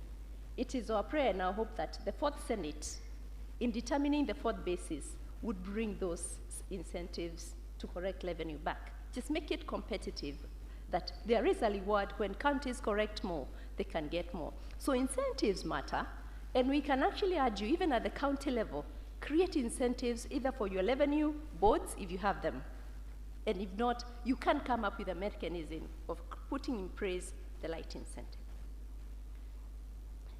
The other thing we have learned is that, okay, I know the presenters talked about best practice, but we don't have a one-size-fits-all best practice. We have learned that in some counties, revenue boards will work. In some other counties, a revenue board may be too expensive given the level of taxes they can correct. So in such cases, they may just wish to reform their revenue departments and automate. So it is important maybe working with the PFM institutions that are here, because we have partners, to help, we are ready to work with you and sort of show what works given your dispensation, given your level. If your county corrects 200 million, clearly a revenue board will not work. It's going to cost a lot more than 200 million to set up a revenue board. So counties are different, and it is important that you discover what really would work for my country, for my county, that is. Finally, ladies and gentlemen, there's been clamor, I don't know if it's still there. In the last season, there was a clamor to have one integrated revenue management system. We have learned that the first thing a governor does when they come into office is throw out the previous revenue system and put in a new one. And that we have so many types of revenue systems currently working in counties. We have also learned that the level of automation varies. In one county, they will have one system that only collects parking fees, and everything else is not corrected. So this is, the automation space is diverse, it's varied. And perhaps Governor Barasa, as the chair of this important committee at the COG, I think this is an important conversation as we begin in the next season. Should we have one revenue system for all counties? Should we, or maybe even use the Kenya Revenue Authority, which Nairobi County throughout? There's a lot of work that has been done by the CRA, by the COG, and together with all PFM institutions, and we have a recommendation. It is our prayer again, Governor Barasa, that the COG can restart this conversation and really see this is something that we can do that will bring coherence and order in this very complex automation of county governments. Allow me to conclude with a quote from Robert Hart, and I'll quote, that taxation is the price which civilized communities pay for the opportunity to remain civilized. That taxation is the price which civilized communities pay for the opportunity to remain civilized. That you can take away, and you can put that, it will be the price that your counties, your citizens are willing to pay to see development and civilization at the county level. So thank you very much. We're happy to have this conversation. And maybe before I sit, allow me to invite FCPA, Badan Nogo, who is representing the PS Treasury, to also give us some perspectives from the lens of the National Treasury. Thank you very much.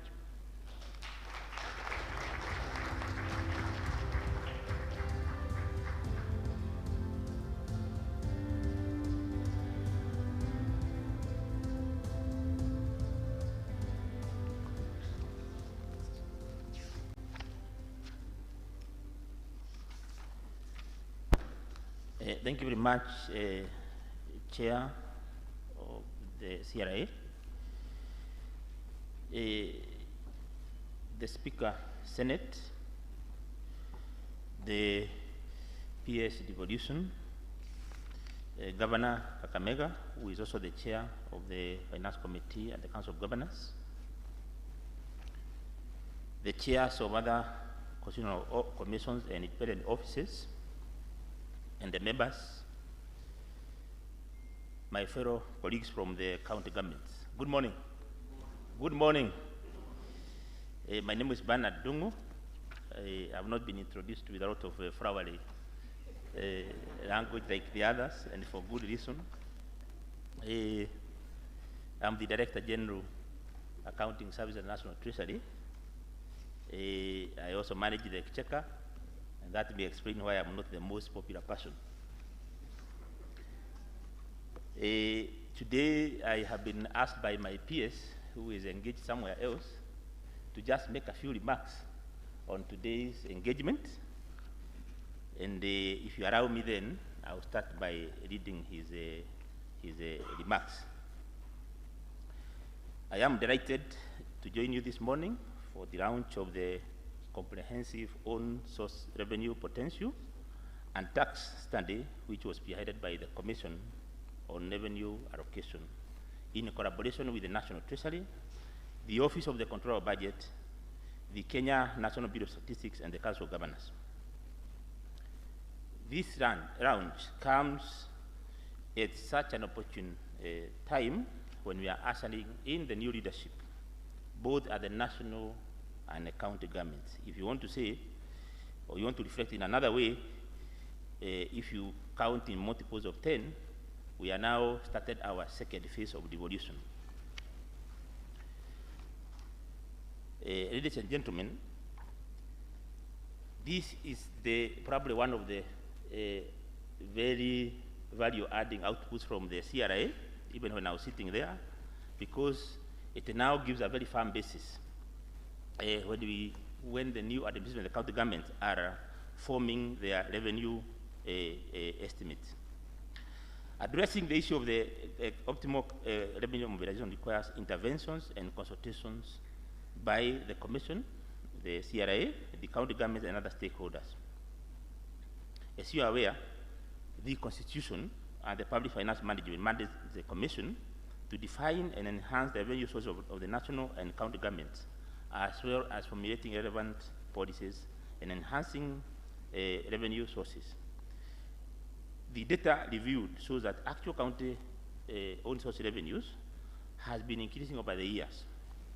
However, it is way below the target, and the targets, or even the estimates that are done by the counties themselves, and of course, from what you are shown there, way below the potential.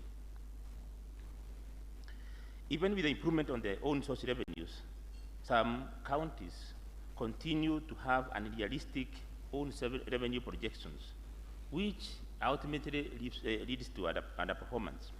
And from our engagements, we believe that this is one of the reasons why we have mounting pending bills at the counties, because you have allowed the expenditures to continue based on a false premise for the revenue estimates. Therefore, as National Treasury, we feel excited that this study has finally been completed, and we have the launch today. I'm aware that the study will help counties to have firm basis upon which they can set their own source revenues going forward for the next 5 years, 10 years. This study will help the county governments expand their fiscal space and therefore enhancing their service delivery. Having alluded to that, may you allow me now to also quickly underscore a few other initiatives that are going also to support this initiative. Number one, the National Treasury, with the collaboration of the relevant stakeholders, are coordinating the implementation of the national policy to support the enhancement of county governments' own source revenues.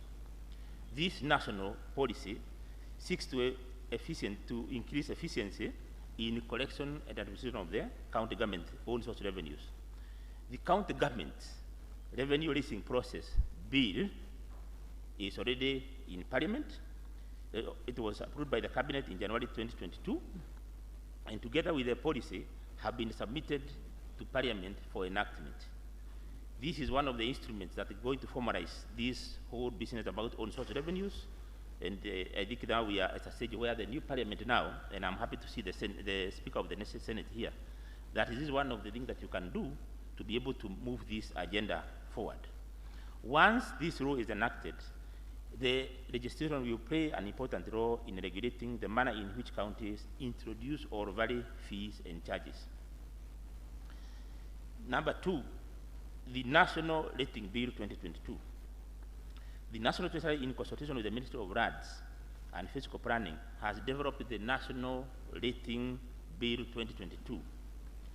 This bill has gone through the first reading in Parliament, in the National Assembly.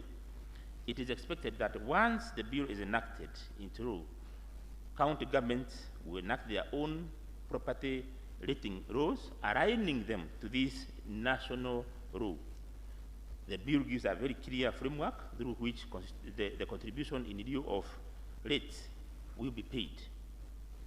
The National Treasury, through the Interagency Committee, is currently working on the framework for resolving the outstanding amounts to the county governments. Number three, the framework for sharing of mineral royalties. The National Treasury, in consultation with the Ministry of Petroleum and Mining, has developed a draft framework for sharing of mineral royalties among the national and county governments. The National Treasury presented the framework to the Attorney General for gazettement in order to provide for implementation. The Attorney General has advised that there is need for the Ministry of Petroleum and Mining to first develop regulations to the Mining Act before the framework can be gazetted. The National Treasury is following up this with the relevant ministry. And number 4, on the integration or the automation of the county revenue system. It is indeed true what the chair said, that a committee was formed, or a task force, between the relevant stakeholders, the National Treasury, the CRA, and other relevant stakeholders, including the Council of Governors, to study and come up with the best way to have a common integrated county revenue management system. The technical teams have finished their work, and as we speak, we are now just waiting at a final meeting with the leaderships of the institutions to take or to adopt one of the recommendations that have been put forward. In general, the committee has identified 2 or 3 counties that have done very well in terms of the automation, including Kakamega, and the proposal is to either adopt one of those systems and then scale it up to all the other counties at the cost of, by the National Treasury, or to have a completely new system, including the one that is being developed by KRA for Nairobi County. So the technical teams have made the observations, and now they are waiting for the leaderships to be able to guide on the next steps. Finally, ladies and gentlemen, I take this opportunity to thank the Commission on the revenue allocation and all the institutions and individuals who are involved in this exercise for a job very well done. It is my expectation that the county governments will utilize the findings of the study in enhancing their own source revenues towards actualizing their potential. Thank you, and God bless you. And these are the remarks by our PS, Dr. Julius Moya.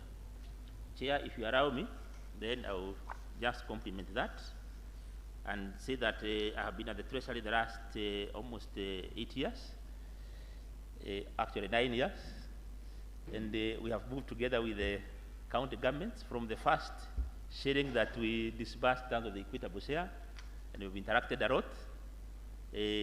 On a daily basis, we have a page where we interact with the CCs on what is happening, and even when we are doing the disbursements.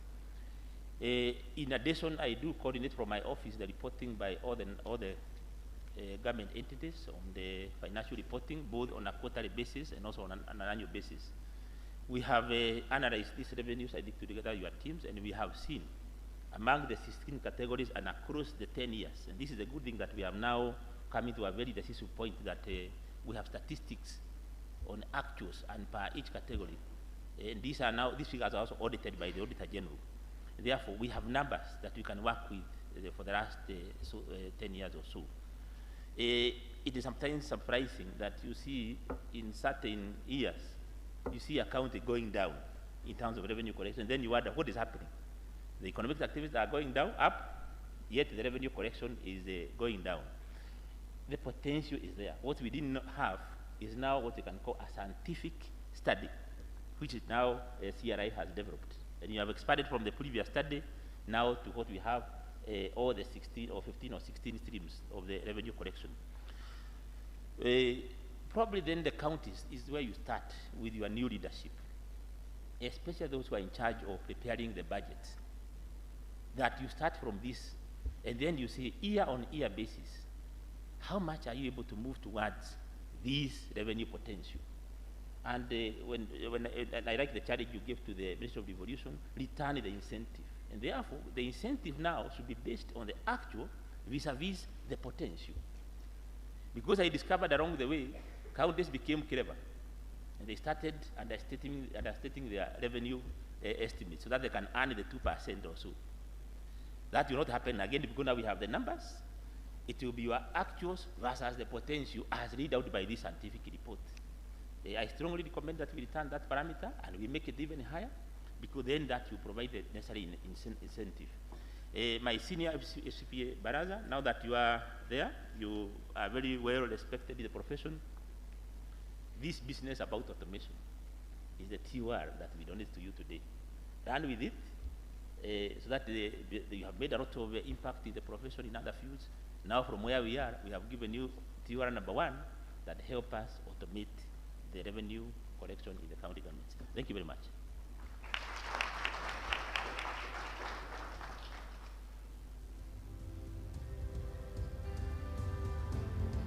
Thank you so much, Mr. Dongo.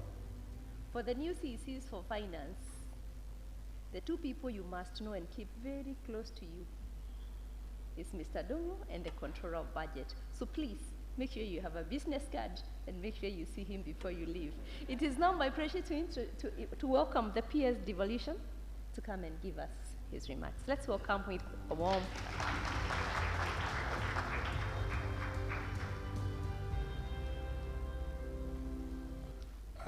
Thank you, Jen. Yeah. Thank you so much for this opportunity. Again, I want to recognize the protocols that we have here.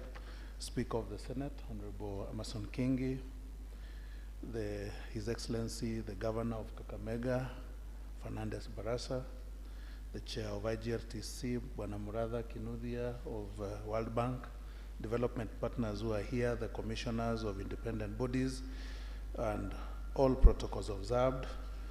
Good morning again. I think for me, I want to be like a politician. When you get a platform, you may want to clear some air. So maybe today, let me try and clear some air. I think we know the government is being formed. There have been pronouncements, particularly at the executive level, where ministers have been nominated or named, and now they're going through the motions of clearance. And notably, I think in the new structure, devolution was very silent. And it raised a lot of speculations, a lot of talk, and saying that this government is, or this administration is sort of going back. Others rejoiced based on misconceptions, saying that, oh, the Ministry of Devolution is not necessary, it has been doing devolved work, or it is superintending on counties. And so those are the two misconceptions that many people were talking about. So the reality is that Ministry of Devolution is going to be around. The name may change a bit, but the functions will be there. The other thing that I just want also to state is that the placement this time will be right, because we all know that the structures of intergovernmental are at the presidency. That is the summit, which is the caucus between governors and the president, is at the presidency. IBEC, which talks about issues of economy, budgeting and everything, is at the office of the deputy president. So the natural home for devolution then is at the presidency. And I think pronouncement has been made that the deputy president will be responsible for intergovernmental relations, and that is where devolution falls in.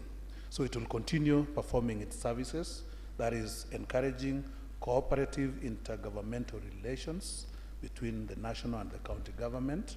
That is that is one of our major functions as Ministry of Devolution. We will also be continue coordinating the implementation of devolution policy. And as we are talking now, we're in the process of developing the second generation policy that will draw from lessons learned in the first 10 years and look at how we can advance devolution in the next era. And our main objective in this era, we're saying, is to accelerate the gains of devolution. The other function will continue to be supporting devolution, devolved government units, to deliver on the services that were devolved. So, but we're not doing devolution work because the constitution is very clear. But we support the devolved government units to be able to do their mandates very well. We will also continue to encourage and promote experience sharing, so that when one county is doing very well, we should also encourage others and show cases of best practice in devolution. So again, devolution is there to stay. It will continue providing support, but not carrying out the functions of devolution. I thought I should clear the air, Honorable Speaker. I know in your other capacity, we worked very well. And you saw the kind of programs that we delivered. He has a super hospital that we worked together through KDSP, and such as property, and I think has been enumerated by Dr. Sienga, is a key principle of devolution, that revenue is generated at the source and implemented at the source also. A sound revenue system for counties is a critical prerequisite for success of fiscal decentralization in Kenya. Local revenue performance is essential for creating fiscal space for local development needs.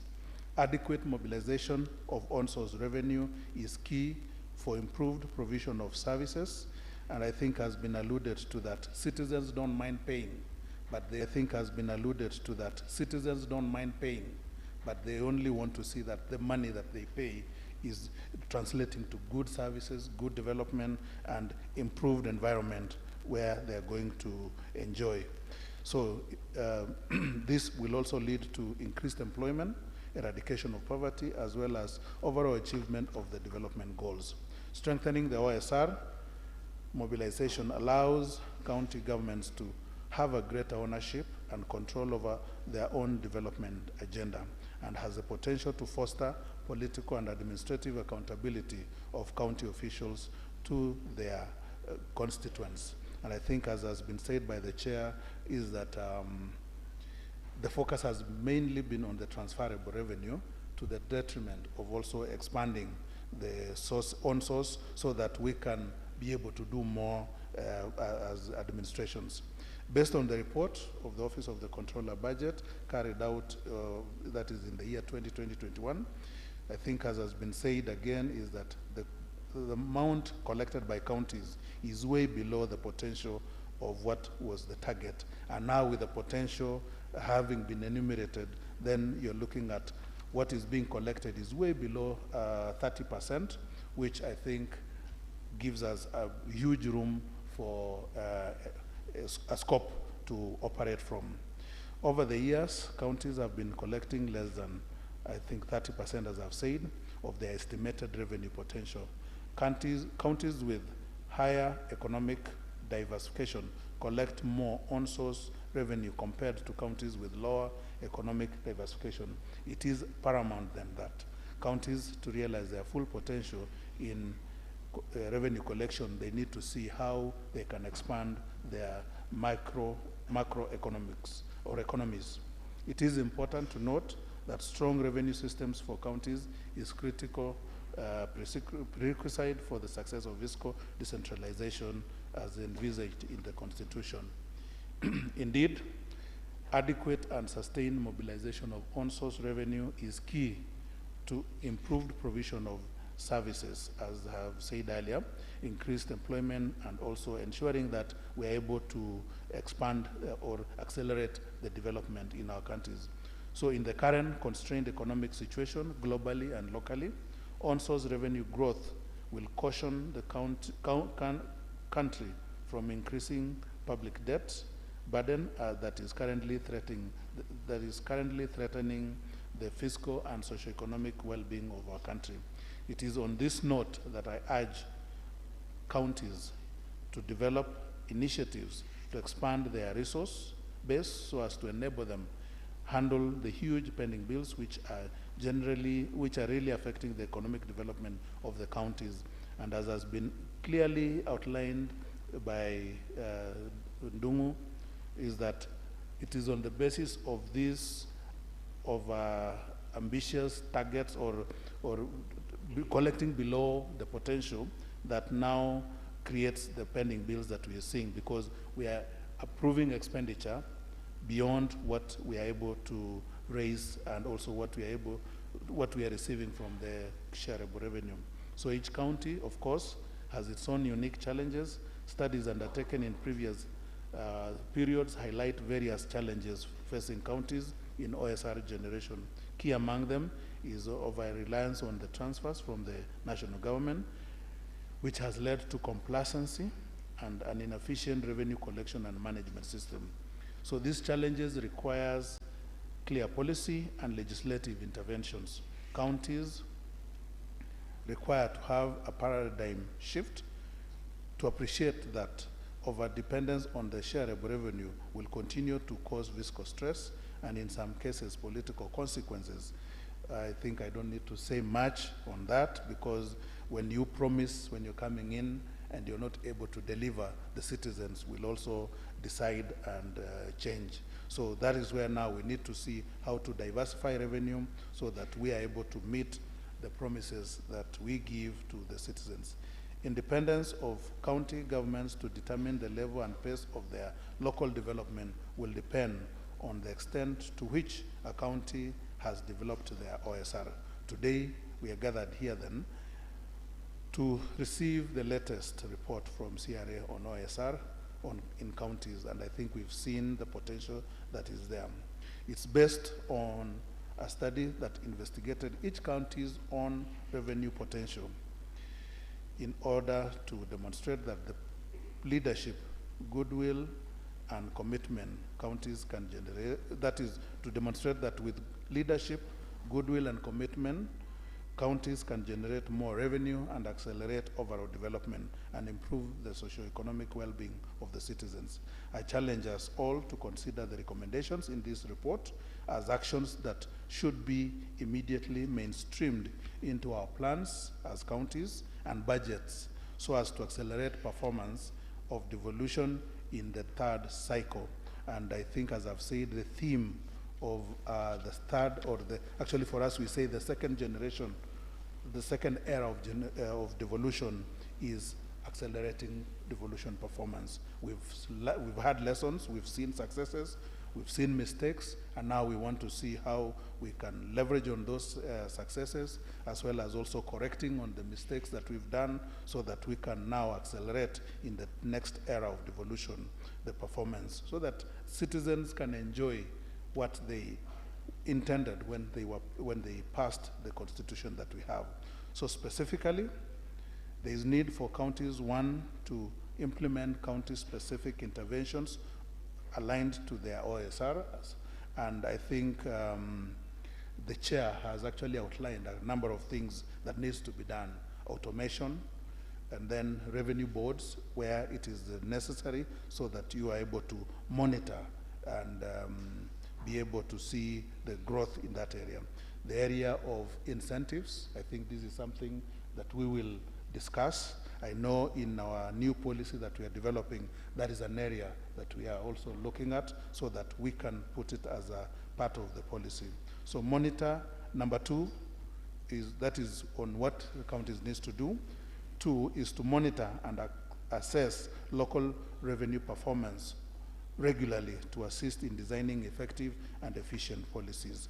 And three, undertake revenue reforms that enhance OSR to reduce dependence or to complement what received from the shareable revenue. And number four is that as we do and we move towards improving OSR collection, let's be very careful that it doesn't also affect the ease of doing business. Because when you engage with the private sector, and in my life, I think the moderator forgot to say who I am. My first engagement in government was working on ease of doing business. So whenever I see there is a clawback in that area, I try to speak out. So yes, let's look for more money, but let it not worsen the ease of doing business or increase the cost of doing business, because businesses are what complement the jobs that government is able to generate. And that is where the role of government is just to create a conducive environment for business. So yes, OSR is good, but conducive business environment is also very important. I wish to assure you that the ministry, and in particularly the national government, is committed to continue supporting every initiative that will enable counties achieve their sustainable financial independence through increased OSR. Finally, I want to thank the CRA and its partners, including the World Bank, for undertaking the study and preparing this report that we are launching here today. We appreciate and recommend all partners in devolution who have committed themselves and worked with the government to ensure devolution works. Let us remain focused on this noble task. We have built the primary pillars of devolution, but are yet to achieve the full benefits envisaged as in the Constitution. So we are far from attaining the levels of quality of devolved services desired by our citizens, and that's why we need to continue working and focusing on it. It is our mutual calling to ensure that we deliver for the citizens of Kenya. And finally, as I finish, is that we are in the process of developing the second era of devolution policy, and I think already we have started engaging. We have retained the services of some experts, particularly those who have the historical understanding of devolution, and they may have already engaged with you. The focus, as I've said, is one of the focus areas we are looking at is the OSR. And then we also, together with the support from World Bank, we have now started what we're calling Devolution Sector Working Group. This is an area, this is a caucus where we bring together all of us in the devolution, counties, national government, development partners, everybody, so that we can now see how do we take devolution, how do we advance it, how do we accelerate the performance. And the thematic areas that we've established under this is focusing on policy implementation and development. We are looking at IGR, that is intergovernmental relations, then issues of planning and budget, where OSR now falls in squarely.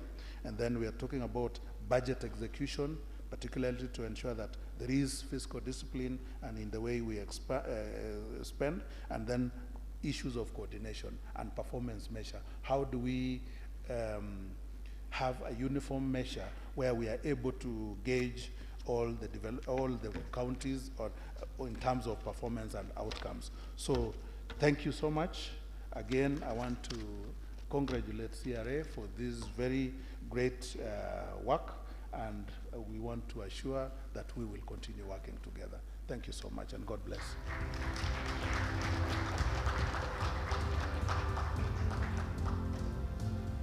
Thank you so much, PS. Let's appreciate him in a big way. And I think, PS, I want to give you the assurance that we saw that one of the most important revenue streams is outdoor advertising. You'll agree with me that outdoor advertising, if we correct revenue from outdoor advertising, is a win-win. It's promoting the private sector, but making sure that the money goes to the county revenue fund. So that's a win-win, if we could just focus on that one. Allow me then to invite FCPA, Governor Ferdinand Barasa, also the chair of the finance committee of the COG, we've talked a lot, but why don't we, they say that the wearer of the shoe is the one who knows where it pinches. So we can invite you, Governor Barasa, to give us the perspectives. And we also take this opportunity to congratulate you for just winning at a very growing campaign. Karibu sana. Let's welcome him.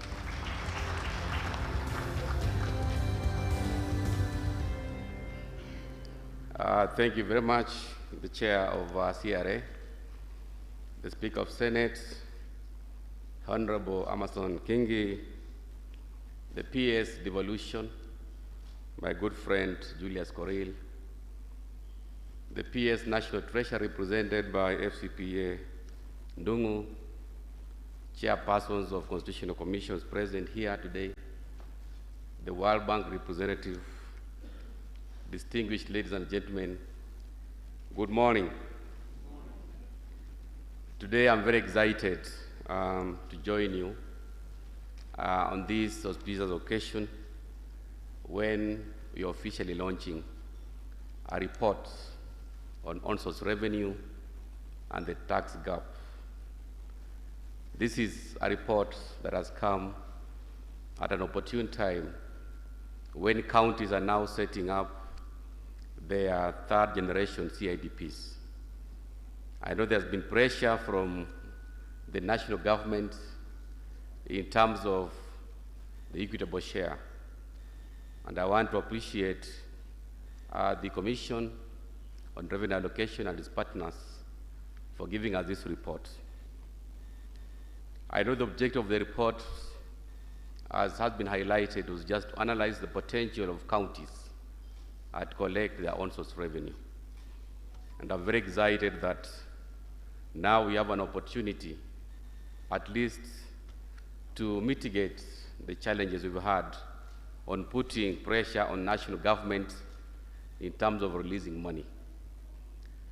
Yesterday I had a cabinet meeting with my CECs, and I was just talking about issues around on-source revenues in generic terms. I'm very excited that now we have the numbers. We know the potential of counties, especially the fact that we can raise over 200 billion Kenya shillings. That is something that I'll push through with my fellow governors. The Constitution of Kenya 2010 provides the devolution of power, resources, service delivery, representation to the local levels. This can only be realized through adequate resourcing to enable performance of the devolved functions. And I know we have always had a challenge when we talk about the fiscal discipline. We talk about resources, at least following functions. Now we have a solution because this report will definitely help us to address some of the fiscal discipline principles. It is without doubt that our counties have immense potential to raise revenue from own sources to supplement the equitable share of revenues raised from the exchequer. County governments have increased revenue collections over the past 6 years. In the last financial year, from the numbers we've had for the last 2021-22 financial year, counties have generated actually 35 billion Kenya shillings from their own resources. This represents 59% of the annual target of 60 billion Kenya shillings, and is an improvement from 35 billion OSRS generated in the last financial year. Further analysis of on-source revenue as a proportion of the annual revenue target in the last financial year indicated that 4 counties achieved their set annual targets. That is Turkana, representing 113%, Migori County, representing 110%, Lamu County, representing 105%, and Vihiga 101%. An improvement in counties' OSRS performance at the time the economy is recovering from the slump occasioned by COVID-19 pandemic is a demonstration of reliance and resilience and ability that our counties have and the potential we have, which I'm sure after this report is going to be unlocked fully. Despite the improvement in OSRS collection recorded over the last 6 years, the full potential of counties to raise revenue from the on-source revenues is yet to be realized. There is therefore need to diversify our resources, and I'm happy to note that now we have our resources moving from 6 revenue streams at 15 revenue streams. Enhanced on-source revenue collections not only improves the fiscal autonomy of county governments, but also ensures improved ability to provide various public goods and services to citizens, effective governance, eradicate poverty, and achieve the county's development objectives and goals. To demonstrate our support towards enhanced on-source revenue collections in the counties, the Council of Governors in the last 2 financial years has coordinated with support from development partners, UNCDF, and the World Bank, the Tax Administration Diagnostic Assessment Tool, and also revenue enhancement action plans, which have really been very important in supporting the collection of revenues. So far, in counties that have assessed their training of officers, we have Isiolo, Kisumu, Garissa County, Kilifi, Makueni, Wajir, Narok, Busia, Mombasa, and Nairobi. The Council commits to continue supporting the initiative through assessments and implementation of the revenue enhancement action plans. It is important to note that Intergovernmental Budget and Economic Forum, IBEC, during the 17th ordinary session, approved the Tax Administration Diagnostic Assessment Tool to be carried out in the remaining 36 counties in this financial year as a way of addressing weaknesses and gaps in OSRS and administrative capacity in the county governments in order to enhance revenue generation and improve on accountability. Additionally, the Council of Governors, together with the partners UNDSA and UNCDF, have coordinated the implementation of the infrastructure asset management in 9 counties, which are pilot projects, and these include Kakamega, Kisumu, Laikipia, Nakuru, Nandi, Uasin Gishu, Bungoma, Migori, and Makueni. As I address you this morning, we have just concluded the infrastructure asset management diagnostic assessment in all the 9 county governments. These assessments will facilitate the development of county-specific capacity development programs and interventions to enhance revenue generation and proper management of infrastructure assets. Ladies and gentlemen, in addition to the findings and recommendations of this on-source revenue potential and tax gap study report, the Council of Governors is advancing reforms in the following areas: supporting on-source revenue legal framework. And this is an area that I call upon our National Assembly and the Senate to fast-track the legal framework so that the additional 9 revenue streams have a legal backing for us to facilitate revenue collection. Of course, without compromising on service delivery. The other area that we are wanting to focus on is automation of revenue collections and management to help stem leakages. This is an area that I cannot overemphasize, but I want to assure you are going to have a conversation with my colleagues so that we see how we can even standardize the revenue collection systems, borrowing from the best practice in order to enhance OSRS revenue collections. Another important area that we are looking at is capacity building of county officers on revenue enhancement and management. Again, I want to appreciate the support that we have received from the World Bank on capacity building, and we are looking forward for the same support. Areas of empowerment of revenue officers and revenue boards in the county governments, we are also focusing on that. Supporting the development of revenue enhancement action plans is another area. Capacity building and training, and focusing largely on revenue targeting and forecasting. Looking at the potential that we have, I want to assure you that county governments are going to take advantage of the potential that we have. I know it has been talked about in generic terms, but with the potential of collecting over 200 billion Kenya shillings, that is something that we are going to fast track. We are going to set the tone from the top. As the governor of Kakamega, you can be sure in the next report, our revenue collection will be doing over 50% from 11%. I would like to assure you of my support and that of the Council of Governors and continued collaboration on this noble cause of unlocking the potential of counties to generate more revenue.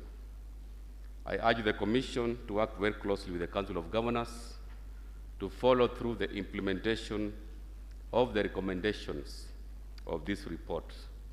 I know once properly implemented, the issue of the fiscal discipline principles, we are going to address the challenges of having to focus on revenue sources, because I know governors have always looked at the National Treasury, but I want to appreciate the CRA for giving us an opportunity so that we can exploit our potential. As I conclude, I want to congratulate CRA and the partners for spearheading this noble report and process, as of course counties focus on the development agenda through the third generation county integrated plans. And I'm very sure that this report is going to help us to implement our mandates. With those many remarks, I want to thank you, and also just want to reiterate the fact that indeed, as said by the chair of CRA, on-source revenue is a sleeping giant, and it's the highest time that you awaken the giant. Thank you very much, and God bless you.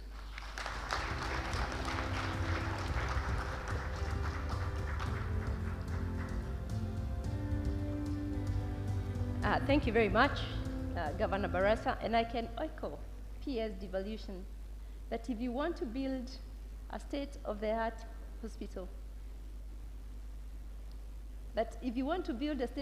hospital, you can actually go and benchmark in Kilifi. Kilifi has one of the really beautiful hospitals. I don't know if it's a level 4 or level 5, but there's a place to benchmark right there for you, Governor Barasa, if you so wish. I think this is the moment we've been waiting for, and it is my joy this moment to invite the Speaker of the Senate to give us the keynote address. And Speaker Kingi is no stranger to us, having served for 10 straight years as the governor of Kilifi County. And at the council, while he was a governor, he served as the chair of the legal committee at the Council of Governors. And I think during that tenure, they were able to push in a lot of milestones. He is a distinguished lawyer by profession and is a member of the Law Society of Kenya. I think for those who may not know, our Speaker of the Senate is an alumni of Alliance High School. At the age of 32, he became one of the youngest cabinet secretaries and held 3 portfolios as a cabinet minister. He was a minister for the East African Cooperation. He has also been a cabinet secretary, a minister of fisheries. He has been a minister for industrialization, and you'll agree with me, we probably have a distinguished speaker at the Senate, and the Senate is a key ally or a sister institution of the Commission on Revenue Allocation. Kindly join me in welcoming the Speaker, Honorable Kingi, to give us a keynote address.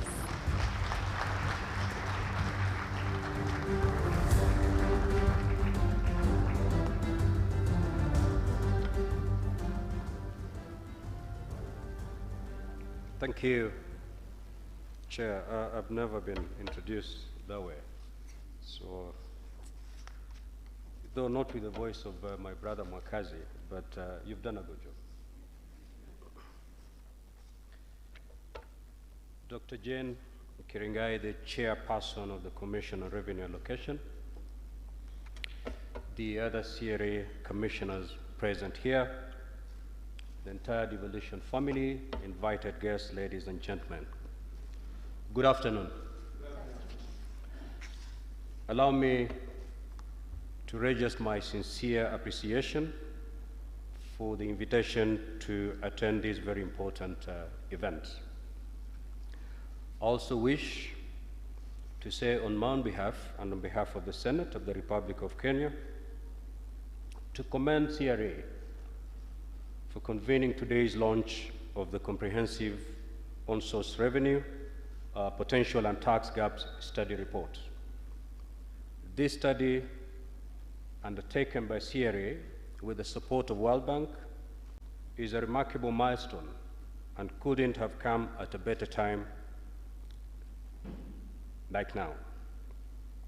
It has coincided with other significant political developments in the history of our nation. We have just concluded elections and inaugurations that have ushered in a new political dispensation and leaderships, both at the county level and at the national level. Fresh administrative and leadership teams are being installed in both levels as Kenyans look up in anticipation of changes that will hopefully transform their lives for the better. It is against this exciting backdrop that today we launch the OSR study report. Ladies and gentlemen, Article 299 of the Constitution vests in the county governments the powers to raise revenue by imposing taxes and charges for services delivered. This provides counties with an additional source of revenue over and above the equitable share and conditional grants that fund the activities of the devolved units. For the last decade of devolution, collection of OSR has been a game of hit and misses for the counties. In many instances, stagnating at between 9 to 12% of the total county budgets as captured in the county budgets. Matters took a downward spiral in 2020 when the COVID-19 pandemic wave across our land hit our land, forcing lockdowns and curfews. This global pandemic dealt a crippling blow to small businesses, enterprises, services, and other business entities in our counties, in effect, constraining income generation from the bulk of OSR streams. Inevitably, the situation heightened county government's reliance on financing from the national government, not only in mounting responses to the pandemic, but also for their own survival. While the pandemic is to a great extent contained and is somewhat behind us, the situation is yet to normalize for most counties. On-source revenue streams largely remain below optimal levels, as it has been demonstrated by the report. This suboptimal trend or performance created the need for concerted efforts by all stakeholders to interrogate and get fresh insights into how OSR could be enhanced and reinvigorated to bolster county government's financial standing. I wish to commend CRA for spearheading the quest in this regard, culminating in the publication we are launching today. The study and report presents a raft of recommendations which seek to shore up revenue collection in the counties. In my view, these proposals should elicit a paradigm shift in the way the matter of OSR is handled going forward. It is imperative, ladies and gentlemen, to emphasize that OSR remains a key feature of any bid to insulate counties against perennial cash shortfalls triggered by near absolute reliance on shared revenue from the national coffers. Indeed, as the report postulates, county governments have the potential to collect 216 billion Kenya shillings annually from their key revenue streams from the current 31 billion. Urban counties, in particular, can raise adequate revenue to cover their operations and ease the burden of our national treasury if they apply the best practice in revenue collection. It is my considered view that OSR might just be the magic bullet we have all along desired in order to give revenue collection and financial management in counties a new lease of life and have more resources reserved for improved service delivery and development. This event provides an excellent opportunity for all stakeholders in the devolution space to receive and examine the findings contained in this report, which will constitute a useful guide in a national discussion on matters on source revenue. Consequently, the relevance of the OSR potential estimates is to provide realistic parameters and figures for setting OSR targets, which will inform subsequent budgeting processes. My commitment to CRA is that the Senate will play its due role to ensure all needed legislations by counties in exercising powers under Article 299, 209, and 210 of the Constitution to impose, vary, or waive taxes, fees, levies, and other charges will be enacted. As a country, we should aspire to entrench financial autonomy in our devolved units and cap the heavy reliance on the exchequer. This will accord the National Treasury space to direct resources to other critical national obligations, such as responding to emergency situations facing sections of our population and taking care of the huge debt burden and other emergent situations. Ladies and gentlemen, allow me at this juncture to invite you to join me in a reflective journey on a matter that I believe is similarly timely, more so as the Fourth Senate of the 13th Parliament gets down to its business in the wake of its official opening by His Excellency Dr. William Samoei Ruto on the 29th September 2022. It has been 10 years since our country reverted to a devolved system of governance. A key feature of this development was the creation of the 47 devolved units, or counties, which have helped take significant resources, essential services, and development closer to the Kenyan people than ever before.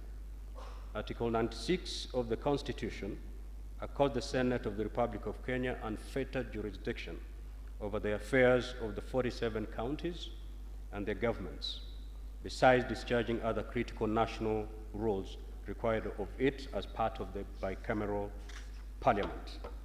In a nutshell, the Senate represents the counties and serves to protect their interests. It participates in the lawmaking function of Parliament by considering, debating, and approving bills concerning counties as provided for in Article 109 and 113, determines the allocation of national revenue among counties as provided in Article 217, and exercises oversight over national revenue allocated to the county governments.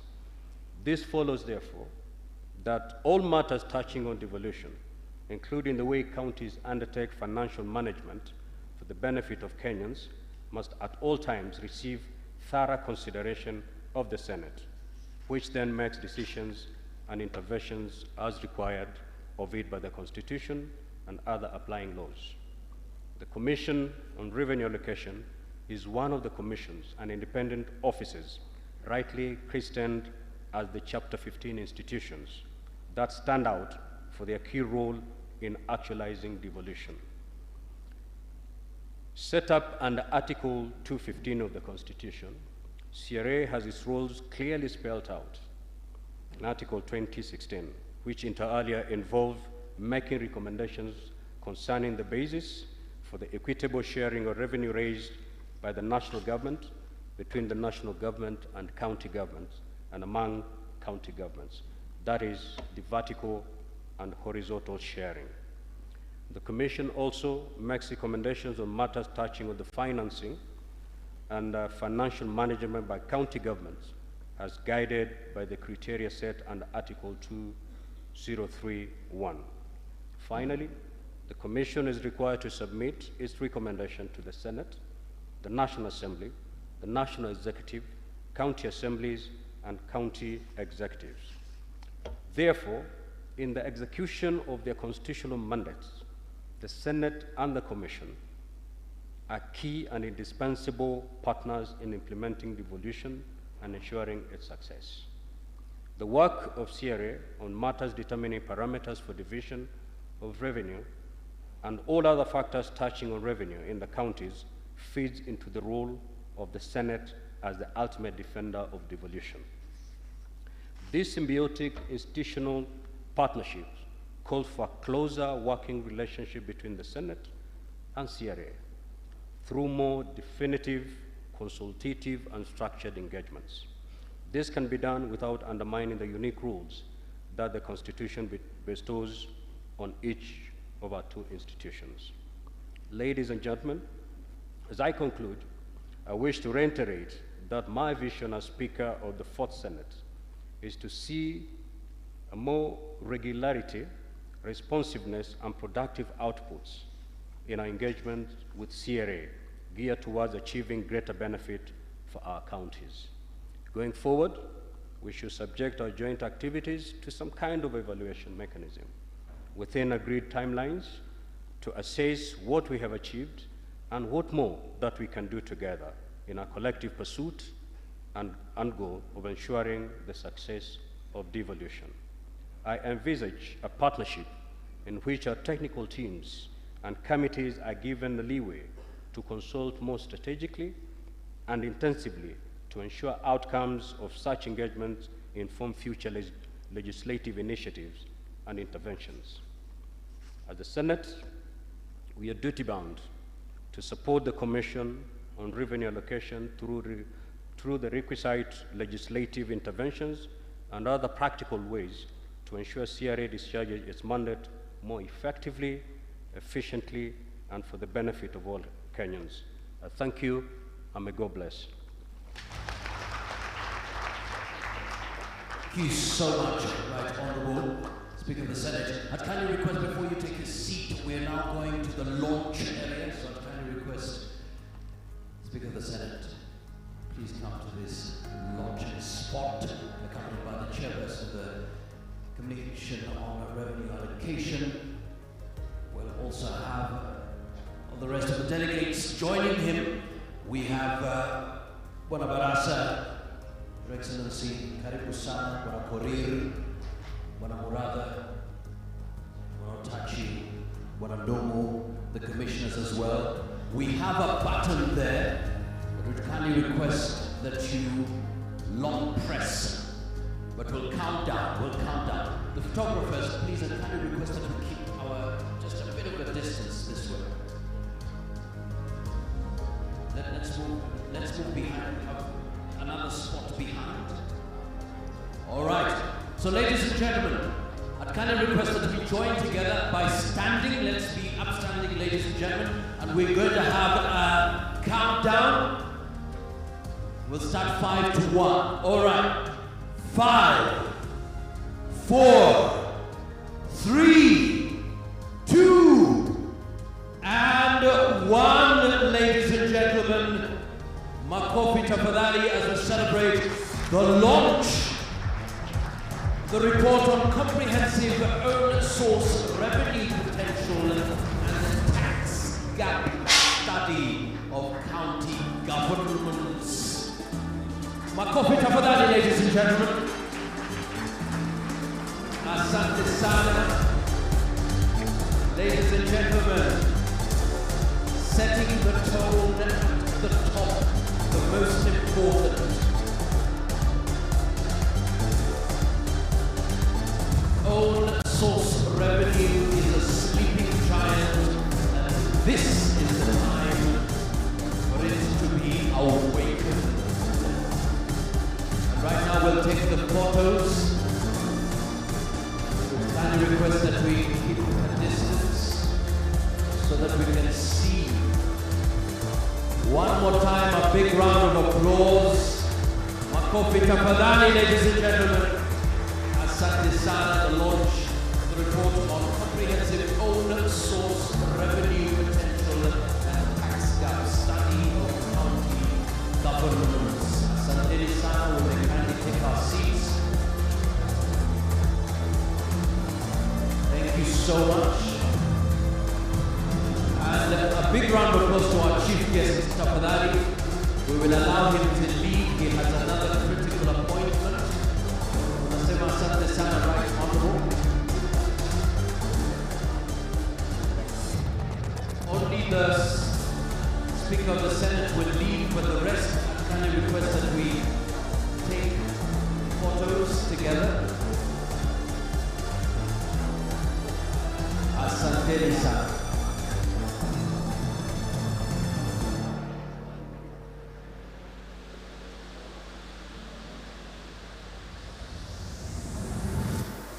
Constitutional officers, can I request that we all sit down, settle down? Asante sana. Let's kindly take our seats. Let's kindly take our seats.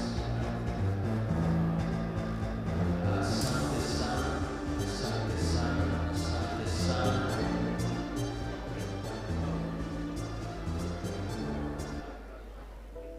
Ladies and gentlemen, I kindly request that we take our seats. We're about to close in a moment. Thank you so much.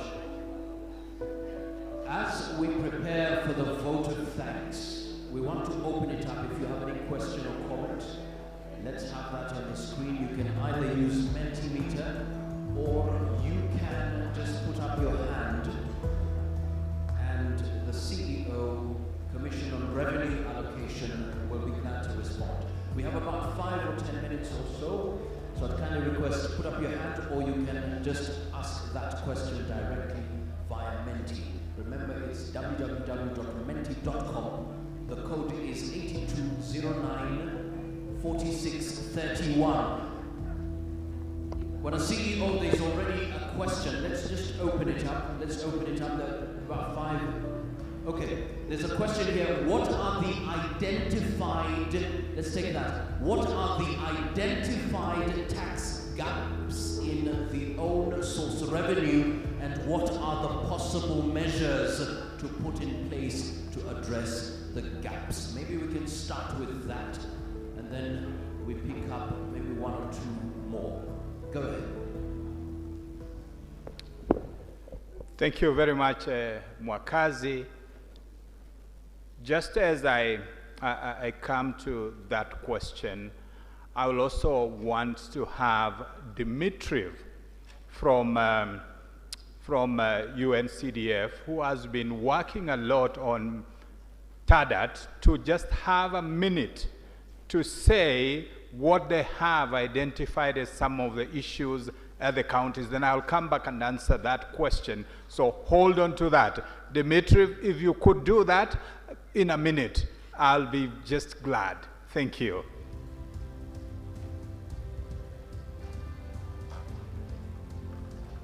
Thank you so much, ladies and gentlemen. A big congratulations to CRA for this remarkable achievement, and of course also to the counties who participated. Now I will try within the next 1 minute, as I have been requested. It's a tough task, to speak about the major findings of the tax administration diagnostic assessments, as well as the infrastructure asset management assessments that we have conducted in a number of counties, as has been mentioned earlier. Several channels of improving the revenue situation at the county level have been mentioned. And there are some longer-term ones. I will not focus on those at the moment.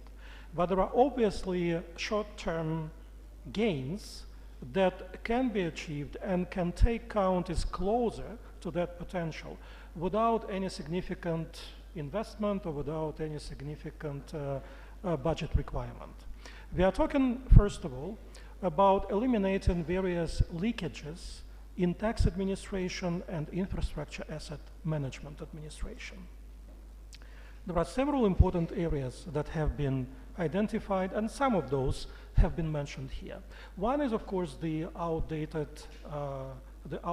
valuation roles, as well as the outdated taxpayer roles. That's one of the major sources of underperformance by counties in their revenue generation. So those areas can and should be addressed on a priority basis. The second significant area where counties underperform is the collection and billing system. Not every taxpayer who registered is properly taxed and properly billed. The lack of the tax resolution mechanisms, as well as lack of enforcement, is another big area. Here we also come to the issue of the use of county and municipal assets. That's a significant area that can boost revenues at the county level. But what we have discovered is that those assets, A, are not properly registered, B, they are sometimes misused, and very often improperly used. And the last very important issue that has been mentioned, of course, the issue of transparency and accountability and reporting. There are huge, huge issues that have been found in the course of both tax administration diagnostic and infrastructure asset management. Those can be addressed, and UNCDF will continue working with the Council of Governors, with our partners such as the Commission on Revenue Allocation, Office of the Controller of Budget, National Treasury, and others, to help our partner counties to address those issues and to increase their revenues 7 times. Thank you so much. Thank you very much. I think he brings in a different perspective. Now, the question of the gap that we were able to address. One, let's talk about the main gap is the difference between 216 and 31. That's a major gap. And what is causing that gap? It's probably the issue of administration, lack of automation, issue of leakages, which has been said very many times. And we have heard this morning about what needs to be done, tighten the administration, improve on the databases, including the valuation roles, training of the staff who are doing the work on revenue collection and revenue administration, and most important, which the chair of CRA so eloquently put across, is the tone at the top. The governors and the CECs need to lead this process. Thank you. Thank you so much. We can take 2 from the floor, but there's one from, okay, one, another one, the final one. There's one as we get to the floor. There's one on via Mentimeter. How can the citizens engage more in the OSR discourse? How about private sector in a mutually viable manner?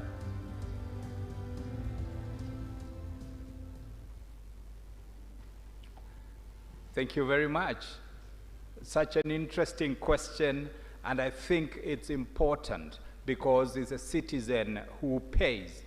The first area of engagement comes through what is given by our Constitution, which is public participation in the process of making the laws that allow taxation. So that's the first place. The second is engagement through their representatives who are at the county level are the members of the county assembly and the Senate and National Assembly at the national level. Thank you very much. Thank you. My name is CPA George Moragabuga. I'm the chairman, Budget and Appropriation Committee, Nyamira County. I have two remarks to do. One, the take home. I want to thank the CRA for the good report they have presented to us. And our take home will be largely on the automation of revenue and the bigger administration of the same. The next issue I have is a challenge that your next study should also focus on the correlation between service delivery and own source revenue. I think that will give us a more impetus on why we should emphasize on this on source revenue, service delivery. Thank you. Thank you. Such wonderful comments. I don't think they need any direct response. Is that you are taking home the issue of automation, and then in our next study we need to just try to see the association between service delivery and the OSR. Asante sana. I think so that, oh, there is one more? Yes, sir. Good afternoon. Thank you so much for such a wonderful report. My name is Damakri. I'm a tax assessor. And I wanted to find out if CRA is looking at enabling the counties look deeper into the revenue management process. Currently, there are target assessments that have been undertaken in about 15 counties. How is CRA planning to help the counties implement the gaps in the revenue management processes? Could this be a study be considered in terms of seeing the correlation between the revenue management process and collection of on-source revenue? Thank you very much. The answer to that is yes, that's what we do every day. That's what the Constitution put us in place to do. And therefore, we are working with the counties and the other stakeholders to ensure that, yes, we improve on the county or county OSR. Actually, we are proud to say we have in our midst, the technical staff, 2 trained TADAT assessors, and we are looking to just improving that, that pool of skill so that we get better and better at working with the counties. Thank you. Wow. Thank you so much. Allow me to invite the Vice Chair of the Commission. And I think Mwakazi would do a better job than myself, so go ahead. Asante sana. Ladies and gentlemen, please, tumkaribishe. He has over 15 years global experience serving as a business development, corporate finance and transaction advisor to private equity entities, private sector companies, development finance institutions, governments and public organizations. He is a peer review member of Grand Challenges Canada and an integral part of the conceptualization, structuring and rollout of the M-Akiba platform, the world's first mobile-only government bond. Please welcome the Commission on Revenue Allocation Vice Chairperson, Commissioner Humphrey Watanga. Thank you. Thank you. I realize that we came here for a breakfast meeting, and my watch tells me that it's just about lunchtime, so I don't intend to keep you here any longer. I have a long list of key takeaways that I'm supposed to read, but I think we've had very eloquent speakers, presenters, who have elaborately outlined the key issues around this revenue potential and tax gap. So I don't intend to repeat that. So I'll just summarize the takeaway as follows. Advertising revenue. Commissioner Irene presented from her presentation. We clearly saw that the advertising revenue stream where counties are collecting just about nothing, 0.04%, against a potential of 81 billion. Collecting just about nothing against a potential of 81 billion. That's a key takeaway. Overall, when you look at all the other revenue streams, counties are collecting 31 billion against a potential of 216 billion. Just 9% of the potential. It's a major takeaway.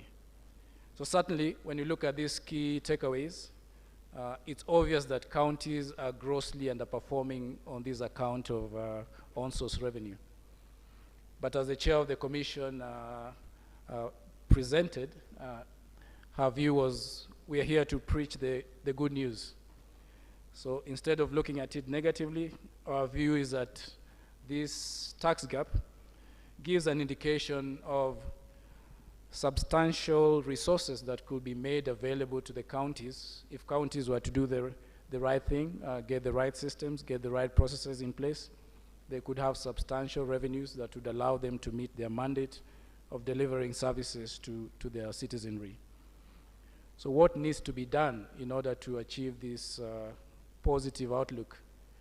I reflect back to the presentation from Commissioner Irene, and it's there on the screen, outlining some of the key things that need to be done towards achieving this positive outlook. And part of that is to clearly define revenue streams, to update the valuation rules. We really need to attend to the issue of property rates because there's a lot of potential in that regard. The issue of automation, I think, has been spoken to very eloquently by Governor from Kakamega, FCPA, Fernandez Baraza.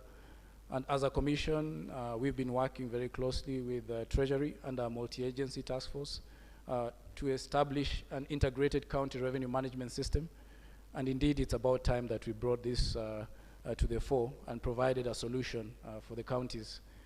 We need to enhance efficiency in revenue administration and standardize revenue reporting. Another key issue that was spoken to by the representative of the World Bank, Murada, and also by the chair CRA, was the issue of providing incentives and rewards for performance.